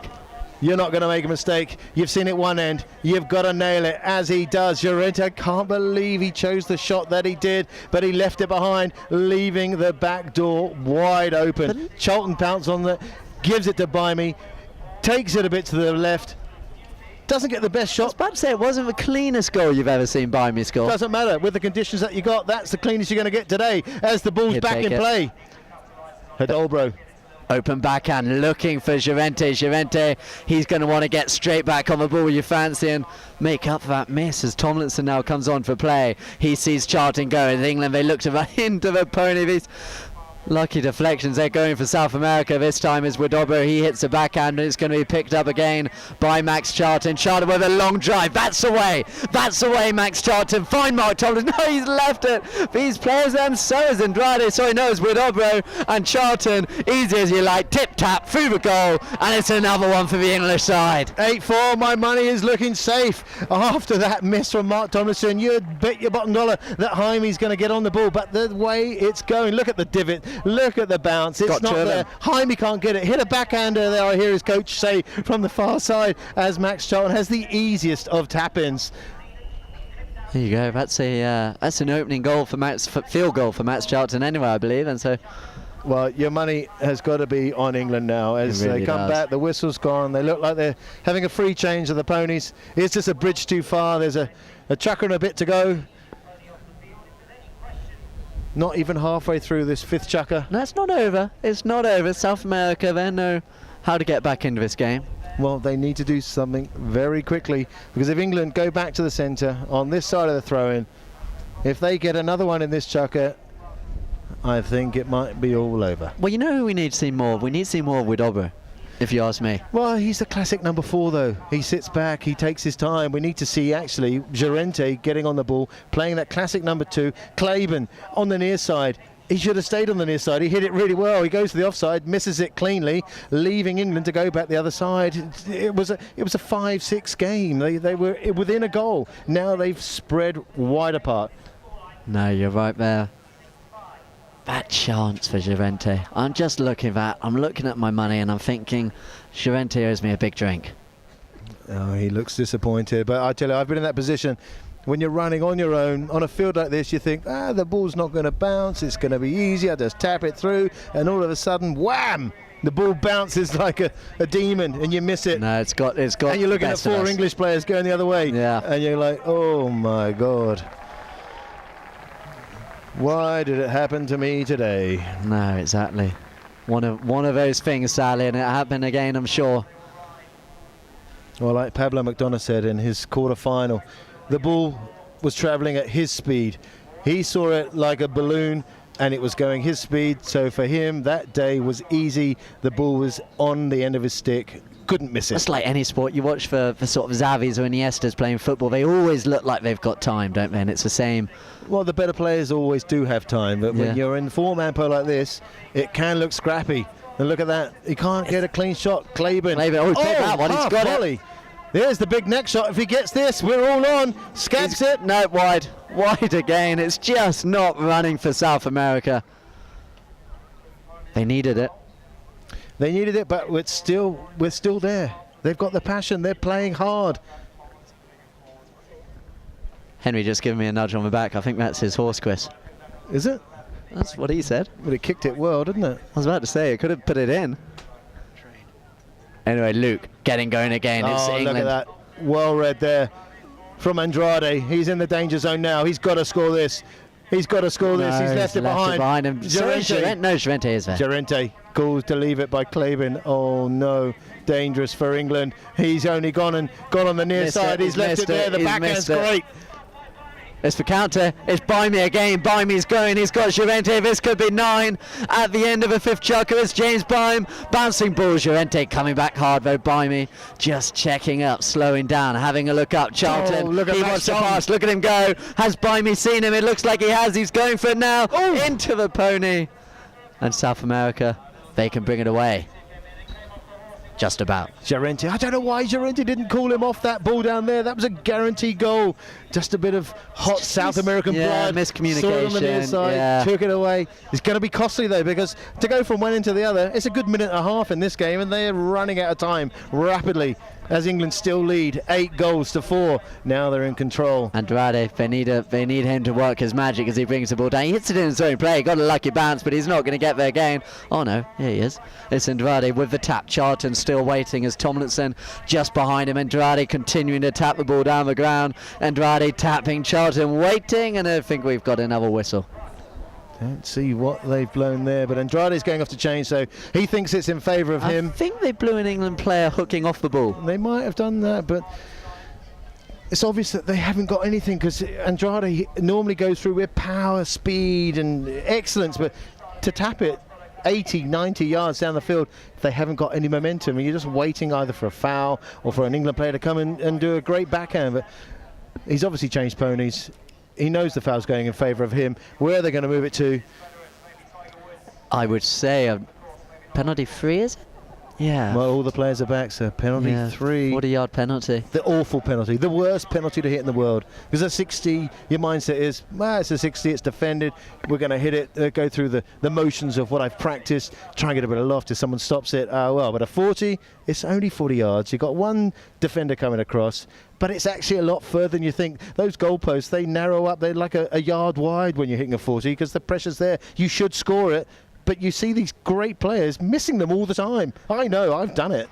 No, I was about to say, you are listening to one of the top penalty takers talking, but just like that, it's as if he could tell the future there. Wadobro rolled it on the ground. Charlton says, thank you very much. I'm going to take it now and try and get a number 9 for England as Charlton closed down by Wadobro. Wadobro closing it down, making sure that the mistake isn't too costly and missing that penalty. But Tomlinson, long drive down the ground, looking for his teammate, but it's Wadobro who's going to get there before Charlton. Wadobro over the top again. They just can't connect, and Charlton over the top as well, and it is in the end going to be South America who can bring it away with nobody, because we've got another whistle. Well, you just see those players. I don't know who it was. I think it was Bimey coming on the near side at such an acute angle. Got to try it. He could have got away with it, but especially when you're in that area. I'm sorry, go back to that 40-yard penalty. If you walk up to it, you know you're going to at least get a clean shot. Yeah. I mean, I've seen, well, I don't even want to say it, but that was a weak 40-yard penalty at this stage at a Coronation Cup on the Queen's Ground. You're losing 8-4. You get that, you're 5-8, you've got to chuck in a bit to go. You're back in the mix. You've got to smash it. You've got to nail those penalties. Yeah. They're running out of time rapidly, this South American team. It's amazing how often you see that, though. Amazing how often you see it. Yeah. Like I said, the goalposts narrow, the pressure, your grip tightens up, everything goes against you on a 40-yard penalty. It's all psychological. Well, it could be number 9 now, just to make that even worse, and it's Charlton surely all on his own, easy as you like. Didn't quite get it cleanly, but it doesn't matter. Number 9 is on the board in England. They pretty much have one hand on this trophy, I'd say now, Chris. Well, I think each of them have got a hand on the trophy, because it's now 9-5. There's a minute left of this worse than that, it's 9-4. It's 9-4? It's 9-4, yeah. Convincing shot there. Easy tap in for Max Charlton. That's 2. I mean, for me, he's been exceptional for England all day today. But you can only look good if your teammates are doing their job as well. Well, that's what he's doing. I think Bimey's done a great job at the front. He's just selfless in his performance so far this afternoon. He's been taking men out. Selfless. Mark Tomlinson, Luke, it's been a great showcase of how England can play at an international level, and we're seeing it right now. Well, Mark, his confidence has to be up from that semi-final in the Gold Cup with Apes Hill. You know, he's having a great season, and it's showing out here now. Yeah. As Jaime, South America, they need now Jaime Wadobro, the winner of this trophy with Chile before, as the ball goes up the ground looking for Claiborne. Claiborne there looking to get the ball. It's the next shot. He's left it behind again. Claiborne just not quite at the races today, as Charlton can bring it away, being pushed hard by Llorente. Llorente is left behind as the ball now approaches those boards as we approach the final stages of this 5th chukker. Looks like it has gone over the boards. Somebody just catching that ball. There goes the final bell of this penultimate chukker. England storming into the lead. That was a great chukker for England. 9-4 going into the 6th chukker. What can South America do? All I think they can do is narrow the deficit. Pray. Well, you never know. You never know. You never know. The pundits at half time, they were backing this South American team hard. Well, they would do. I'm backing England. My money's safe. It's looking good. And if you look at the chukkers that we've just seen, the first 5 chukkers, I don't think anyone scored 5 goals in one chukker. So for South America to do that in the 6th chukker, it's really asking something. It's really asking something. We've seen it before these days, though. You never know. Mate, you never know. If they get 2 fouls quickly, they get a couple of short penalties, whatever it is, you know how it goes. England could take the foot off the pedal. They could relax a bit, thinking, come on, boys, we've won this. You can't do that. You've got to go into the last chukker. It's 0-0. Let's make it 12-4. Let's not make it 9-8 and winning just. Let's put our mark on this game. But they've got winners in this team. They've got Luke Tomlinson. They've got Mark Tomlinson. Look at Russo, Eggy. Yeah. He's now talking to Luke. He's telling him how to finish. He's lost more games than he's won, and he's won more games than he lost. Whatever you want to say, how you want to dress it up, he's telling these guys, this is how you finish off a Coronation Cup game. A 4-man match, test match, this is how you finish it. Look at him. What an exceptional coach. He's a winner. What a great job he's done today for these young English boys. Look at him drilling it in. Like you say, if those boys had any thoughts of letting complacency creep in, Russo, look, this is how you do it. You're going to go on the near side. Tap it, bring it, draw them in. Right, you don't want to do the opposite of what he says, because you've got to come back into the tent afterwards. No, exactly. And that's a scary thought. Yeah. So you've got to do what he says. No, exactly. You wouldn't want to be on the wrong end of his hairdryer treatment. Look at him telling Max, you're having a great game. He's going, carry on, boy. Keep going. Get a couple of more cracking goals. This crowd's here for you. You're England. This is England. We're in England. We're playing South America. Let's dominate the last chukker. Let's nail them. Let's put them to bed now.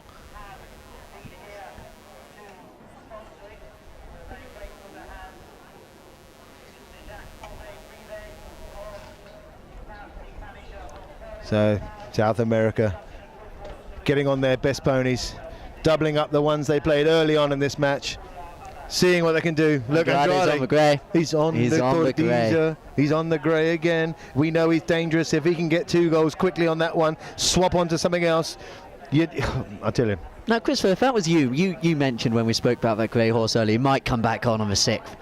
Would it be too little, too late? Would have you brought it back a chucker earlier?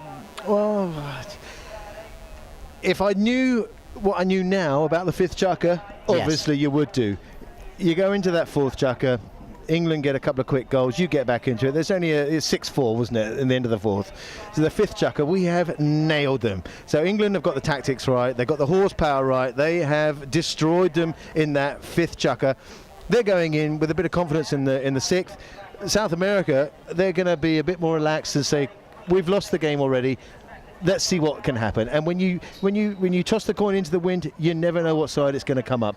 So South America could get 2 or 3 very quick goals in the space of 3 minutes. Then it's game on. And it's pressure. I don't think it will happen, but it could do, because England are disciplined. They're well-oiled machine. Look at the organisation. Look at the trainers, the grooms, the background staff. It's not just 4 players. It's not just 4 players on the field. There's a massive organisation right here, organising them, making sure they do their job. It's like a Premiership football team. No, it is amazing. I mean, personally, watching these teams, I've never seen an English organisation quite like this. I mean, they've got it really, all the work over winter. This is what they've been fighting for. Well, this is what the sponsors pay for. They have got a well-oiled organisation. This is what you buy into. I'm not buying into some 2nd division football team. I want the best, and This is what you're getting. This is England. We're here. We're right now. It's the 6th chukker, and we're winning. It's 9-4. All to play for. No, and you're quite right. This is what attracts the people, to have an organisation like this that is going to deliver results at the end of the day. You can do as much as you want round on the training field, in the practice, but it's all about winning this game. And England, they are in touching distance.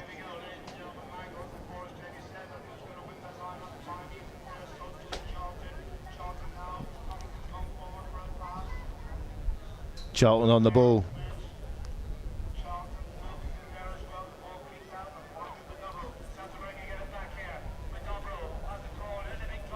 South America on attack. Luke Tomlinson, near side backhand. He's got Nails it. Look at him. Now they're relaxed. Now they're creaming the ball. This is how we want to see Polo being played. Tomlinson, the classic number 2, drills it up the field. Bymy's on it. Look at them. Interlinking. Boom. Nothing Andrade can do. But watch Bymy as he floats past. Relaxed. Max Charlton just waiting. It's all England. Taking your time. Well argued, South America. Taking your time. Bymy.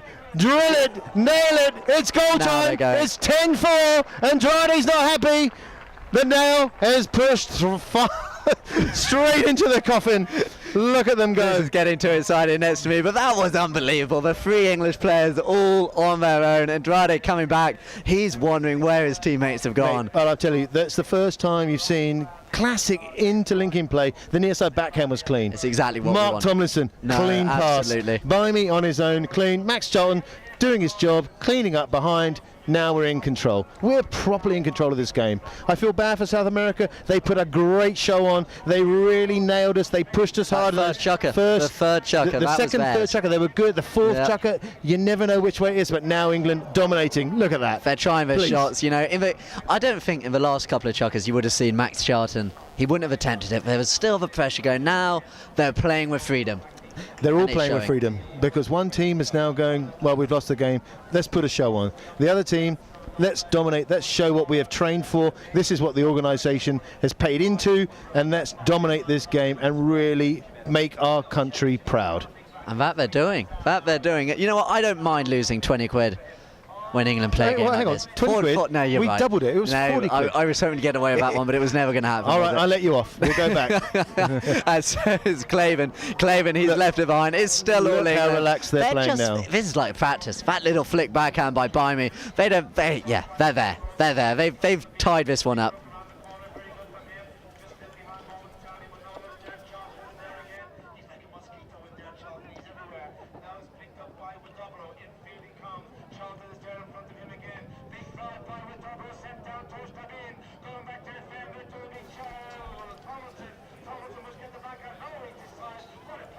So it's Tomlinson, and as Tomlinson takes it away, I'm actually going to take a leave from you in the commentary spots. I'm going to go get some interviews with the players as soon as the game is done. Chris, it's been great fun, and I'm going to leave you to finish it off. Thank you, John. The final goal here from England. Doesn't get the next shot he wanted. Tomlinson just leaves it behind. South America now on the attack. The big drive up there from Andrade. Tomlinson sweeping back. Lovely near side backhand. Straight to the boards. First, Andrade can't get the turn. The backhand's not great. It's Llorente. Llorente leaving it. It's Bime. Oh no, all they can do is look as Bimey drills it towards the goal, hits the divot. It'll go wide. The players will go off and change. There's half the chukker left. There's 2.5 minutes left of this final chukker. The crowd are clapping. They've seen an amazing show of polo here from England. They had it. They were getting close. They weren't tied, but they were getting close. South America want the knock-in. They want play being called, and it is. Jaime Hidalgo, the crowd go wild. The big drive, it's up in the air. Who's first onto it? It's Claven. Claven, the big bump and a ride-off from Tomlinson. Claven, it's Andrade. Andrade on the near side, he can't get hold of the ball. Claven, offside, drives it up the field. Tomlinson, Mark Tomlinson, near side, takes it around. He's in front of the raw box. It's left for Andrade. All he can do is put it through. Let's make it 5. He's left it behind. I don't believe it. It's Llorente. Llorente in front of goal. Taps it in the air. Once, twice. There it is. He's left it behind. It's in front of goal. Andrade nails it. It's 10-5. South America. They get a consolation prize there in these dying minutes of the last chukker of the Coronation Cup.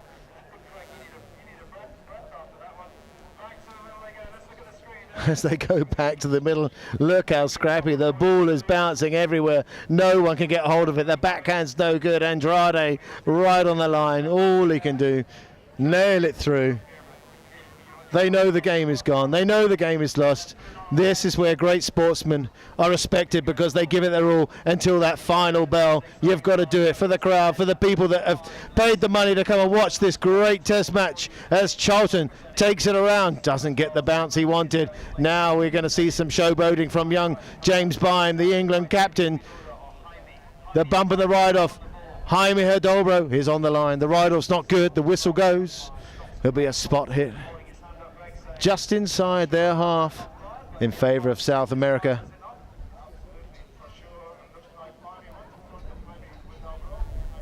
Just over a minute left to play. The wind is starting to pick up here on the Queen's ground.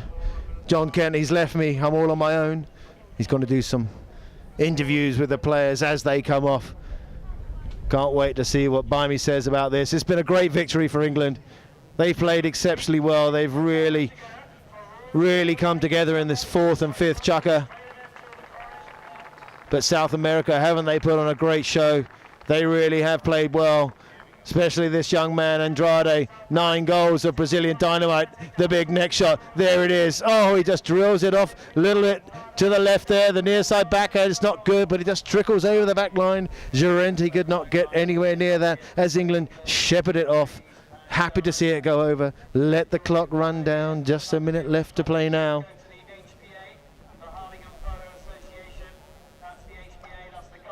As Tomlinson brings it in, Charlton goes off to change his pony. Blocked there by Andrade.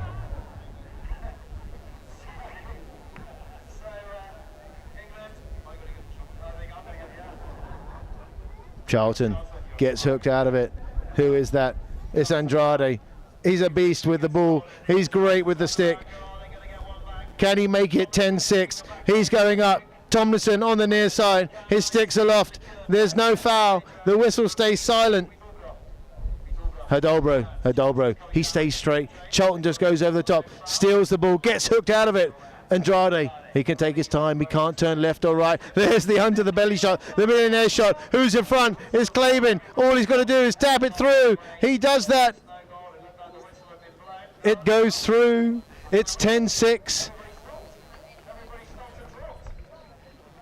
A little bit too much, too late, as England are already shaking hands. The bell hasn't gone yet, but I think it has done now. There it is. We have it. England running out the winners, 10-6 against South America, who put up a valiant show, a great show, but a little bit too much, too late, as England dominate. James Byam, as his first season as the England captain, produces the win that we all wanted and expected for this Coronation Cup.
So ultimately a resounding victory for the England side there against South America, coming out convincing winners in the end. Henry, Alan, you both said at half-time that you felt maybe South America might come back into that. They only scored 1 goal after half-time. Yeah, easiest money I've ever lost. Me too.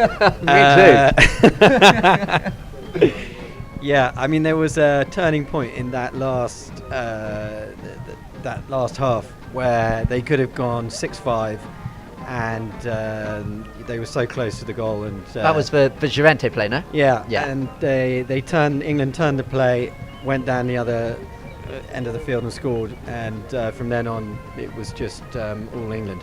It was horsepower, and they played a great second half, super organised. Is that as good a England performance as you can remember in recent years on this day? Yeah, definitely. I mean, they looked. It was only that sort of end of the second, third chukker where they lost their form, and apart from that, their strategy and the horses' organisation was as good as I've ever seen it. Great. And Alan, how was Max making his debut? He's got to be pretty happy, doesn't he? Yeah, no, Max has to be happy. I think England has to be happy. We've found a young player who can play that central role, number 3. I've actually just been involved with a couple of other guys. He's got the MVP for the day, well deserved. Great experience for him, and hopefully we're going to see a lot more of it. Great. So, as you hear, Max Charlton, he's going to wrap up this day with MVP for the afternoon, and in my view, he certainly deserved it. You've heard from the boys in the studio. They, in the end, very, very impressed with this England performance, how they worked as a team. And yeah, long may it continue. Henry, Alan, it's been great having you up here for the game. Thank you very much. Thank you.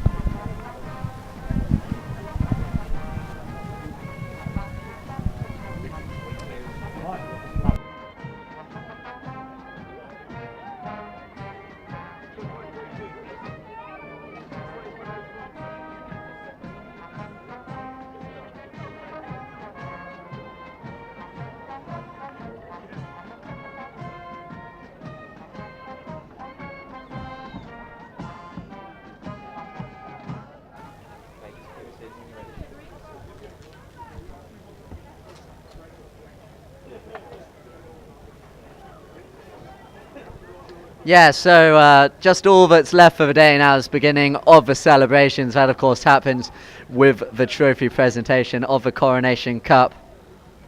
It's really been a great afternoon. It's been great. Polo Times, of course, bringing you this day exclusively with POLOLIVE TV. It's really been a great way, from a personal point of view, of broadcasting the event, how we've been able to bring this day live to you.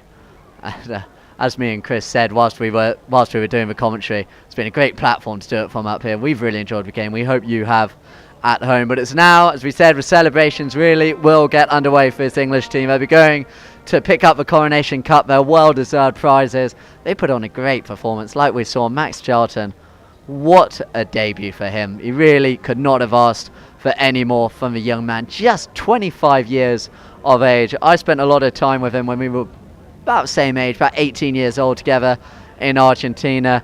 He was always going to be the next English player to break through onto this day, and he's taken his opportunity, and I'm sure in the years to come he will be a constant fixture in this England side. You've got more and more young players coming through as well, but at the moment, the way that the two Tomlinson brothers and James Byne played, they won't be going anywhere very quickly either. James Byne, we put in great team performance there along with Mark Tomlinson, and when you got Luke at the back, providing the experience, providing the captaincy, not the captaincy, so obviously James Byne's captaincy, but providing you the know-how at the back, how to finish off a game.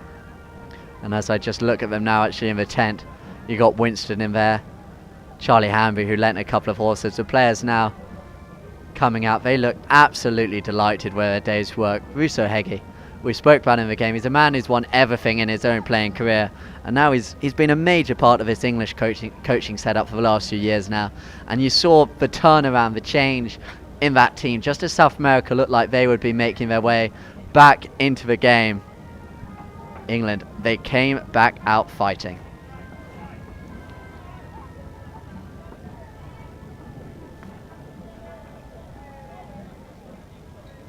So these players now, they know.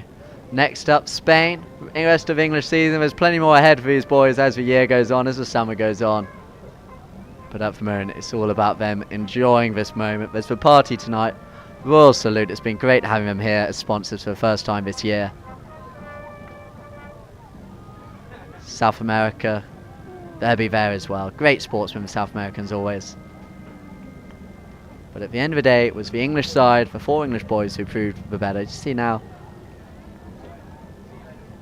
the players from the first game picking up their trophies. It was Black Bears who came out the winners of the National 10 Gold Championship. But they're just waiting, the audience. They want to see the England and South America boys. It's what this day is all about.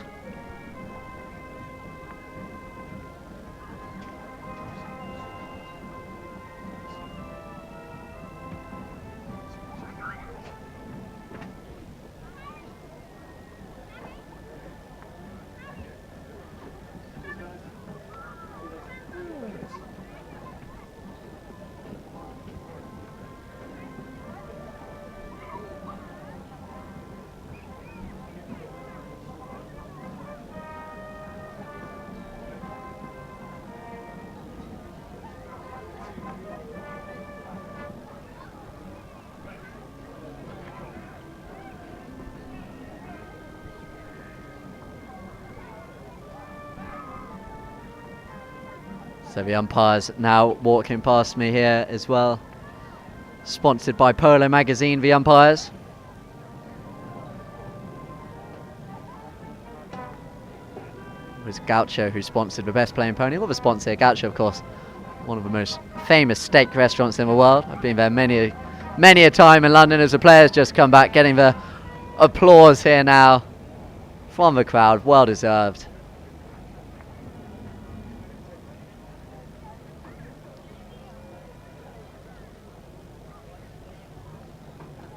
Driving off in style in their golf buggies, the English players.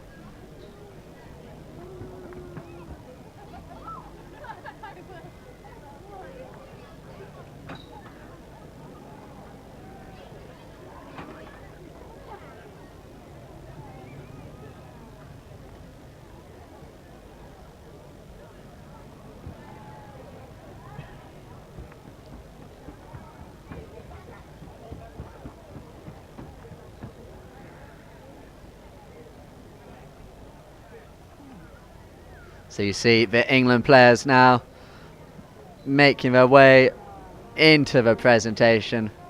Seeing the congratulations of the players who played in the first game.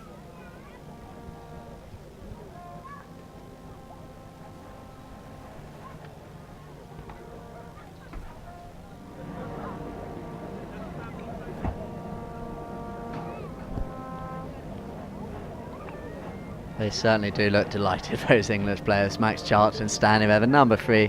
What a game it was for him. South America a little bit despondent. They can go their way though, heads held high. Always difficult to come when you don't know your horses.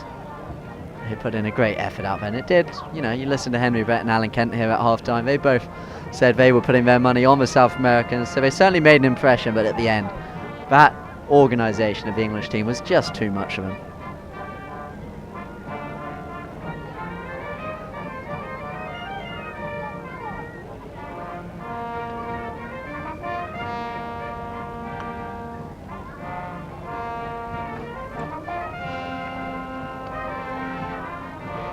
Just receiving the congratulations now of the sponsors there, both sets of players.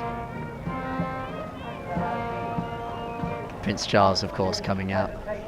How great it is to have him there with Brigadier John Wright, the chairman of the HPA, as last year as the chairman this year. So an extra special day for him, just accompanying Prince Charles out to present these players with their prizes. Prince Charles, of course, played on this day many times. He knows just how special it is for those 8 players.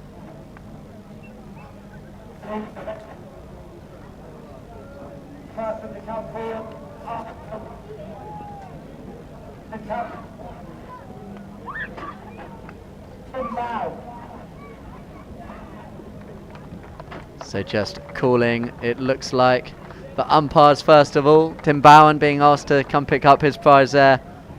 We really do have the greatest umpires in the world available to us at these events. Tim Bowen, the first to step up, followed by Peter Wright. Umpired in the Argentine Open this year, really cementing his place as one of the world's most renowned umpires. JJ Diaz Alberti, of course, from Argentina. great day for all those involved. Next of the best young player of the year. This is the Ferguson.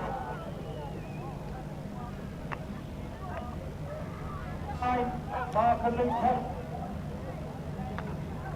Please for Hugo Lewis, the best young player. So a few individual prizes being awarded now this afternoon. First up is Hugo Lewis. He won the Gold Cup last week at Calgary, the British Open, with King Power Foxes. Hugo Lewis had a great season, and there you see him just picking up his prize for the best young English player of the year. Young British player, I should say, Hugo Lewis.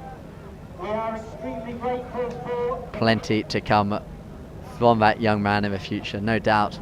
One day we'll be seeing him in this main event here at the Coronation Cup. Sponsoring the Donoso Trophy. The Donoso Trophy is in memory of Gabriel Donoso, who ago, and in his memory we present every year a trophy to the...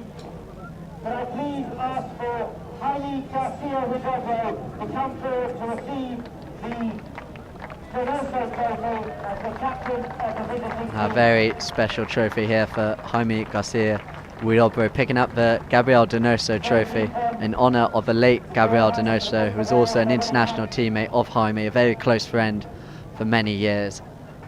Sadly passed away after an accident on the polo pitch a few years ago, going to the captain of the runners-up. Sponsored by Royal Salute, and if I could ask... So now the Royal Salute, their first year as sponsors of this event. Calling forward now the South American team, number 1 coming up there, Jose Clavin. 4 goals, had a great game. He scored those 2 deflected goals you score. I'm sure we'll be seeing more of him in the years to come. The president of the Brazilian Polo Association as well. First time playing on this day. Royal Highness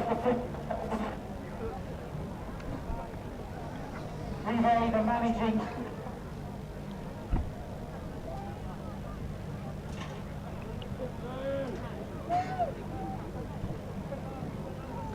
So to continue with the runners-up, number 2, Manuel Fernandez Gerente, coming up to pick up the trophy again from Prince Charles. A great moment for these guys to be able to meet Prince Charles himself out there.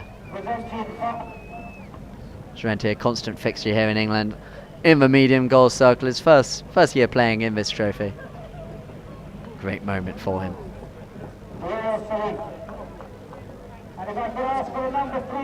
And then the number 3, a man who we've seen plenty of throughout the last few years. He's won the Gold Cup, he's won the Queen's Cup twice. Rodrigo Andrade, a Brazilian 9-goaler for this side. Had a great game this afternoon, he really gave it his all.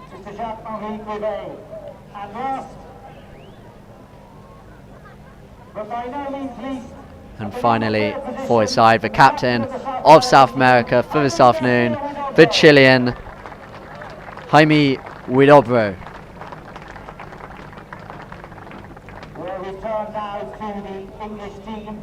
So that now just leaves, once these photos are taken, the winning English team to come forward. And what a game they had, what a way it was for James Byam to mark his first year as the England captain, winning the showpiece event after finishing runners-up last year. James Byam coming up to pick up a trophy from Prince Charles, and look at the smile on his face. Look how much that means to him. He's been waiting all his life for this opportunity. James Byam, one of England's top players.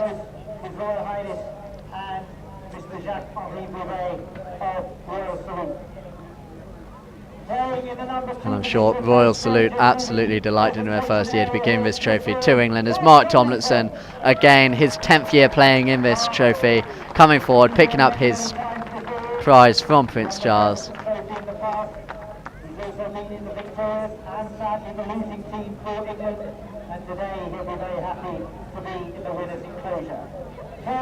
Now next up, the debutant, and what a game he had.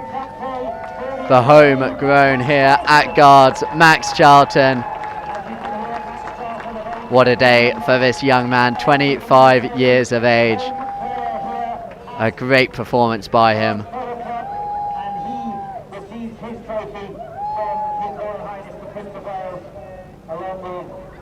A real player to watch, not only in English polo, but in world polo in the years to come. And last but not least, Luke Tomlinson, the shorthand at the back, former England captain, of course, picking up the prize from Prince Charles. He's been here before, he knows how it's done. So that is your England side, winners of the Royal Salute, the Coronation Cup 2015. What a day, all these 4 young men, they will never forget.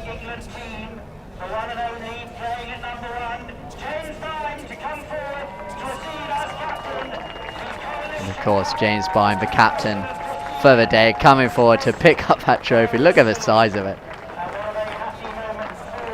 What a moment for him, his first time, and look at much that means to him. It's what every young English player dreams of, and it's what James Byne was able to do.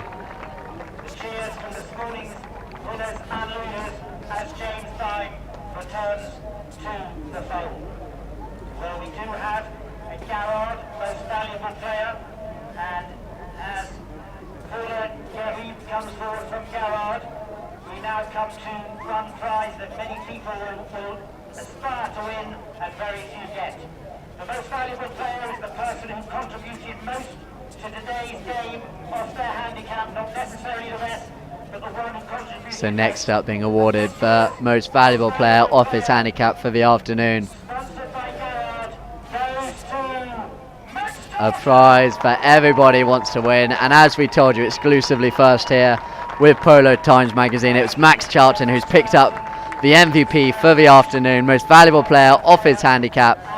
And what a day that caps off for Max Charlton. Not only has he made his first appearance here in the Coronation Cup, he's taken home most valuable player to boot.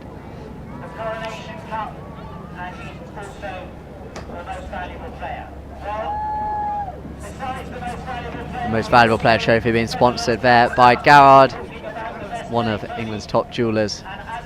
Max Charlton would be an absolute delight to be taking that home. One of England's most professional players, and I tell you what, he really does deserve that. And best playing pony now, sponsored by Gaucho. Beautiful grey pony coming forward to pick up the prize. Silver Lining, the name of the horse. And it's no surprise which one it was. We spoke about it whilst it was out here playing. Played in the second chukka and the last chukka, I believe it was. And it was the only time really that South America looked like they were going to be taking the trophy home. And a lot down to Silver Lining, the grey horse out there, winning the best playing pony, played by Andrade. And what a beautiful horse that is, taking its time in the limelight in front of the crowd here.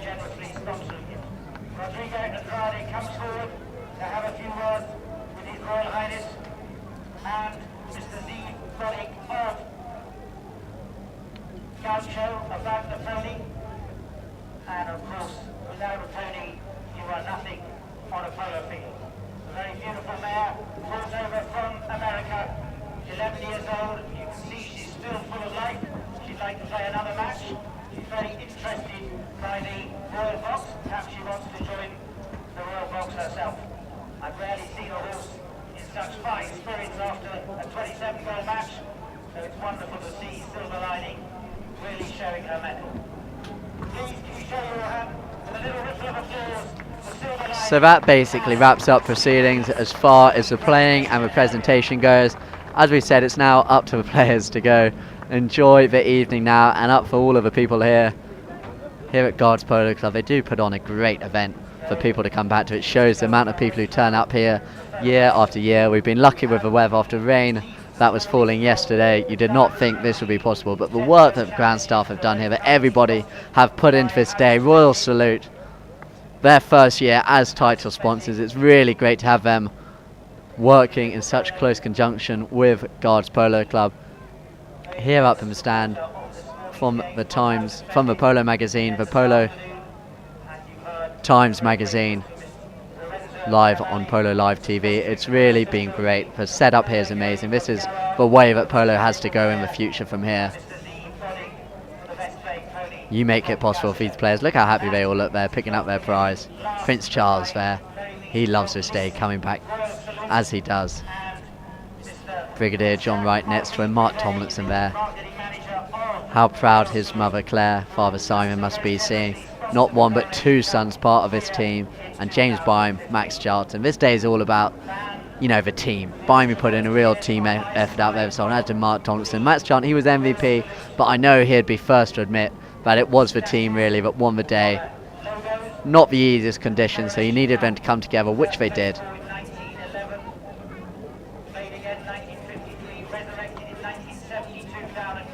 So all that takes for me here, John Kent in the podium, to say thank you to everyone who's joined in, watching live, online, on the internet. We've got a couple more interviews lined up for you, but as far as the polo action goes, that's it for the day. We look forward to seeing you at future polo events. It's been really great up here, and we look forward to seeing you all soon. Thank you.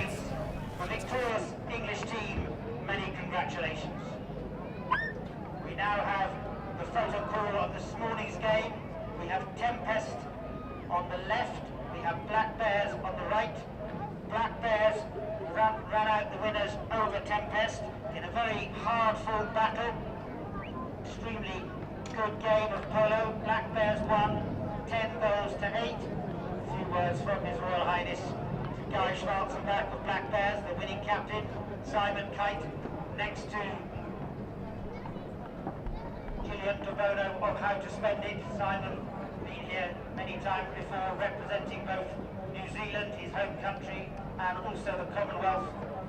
And again, Brigadier John Wright, the chairman of the Hurling and Polo Association. The team of Tempest, Adolfo Casabal, Ram Pemble, Faisal Al Rifai, and Gustav Rousey. Black Bears, Charlie Pitchley, Jack Garner take their place on the other side for the individual team photograph of the winning team of the How to Spend It 10-goal championship playing for the Diamond Jubilee Trophy this morning. There's that wonderful trophy. It's a leopard, and it was commemorating Her Majesty the Queen's accession to the throne in 1952, when, as many of you will know, she went up a tree in the Aberdares National Park as a princess and came down as the Queen of England while she was at treetops. So a rather fitting trophy commemorating it during her Diamond Jubilee year of 2012. His Royal Highness having a few words with Simon Kite and Guy Schwarzenbach of Black Bears. And then there will be more photographs, the photographs, such an iconic feature of polo days such as this in the years to come. All of those will nurture these photographs that will be on their mantelpiece.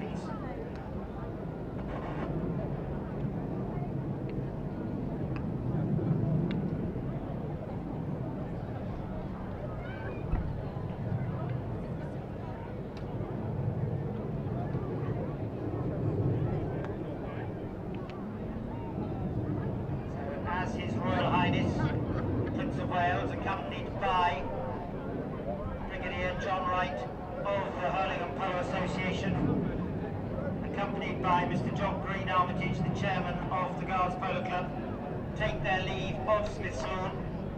Please can I ask you to show your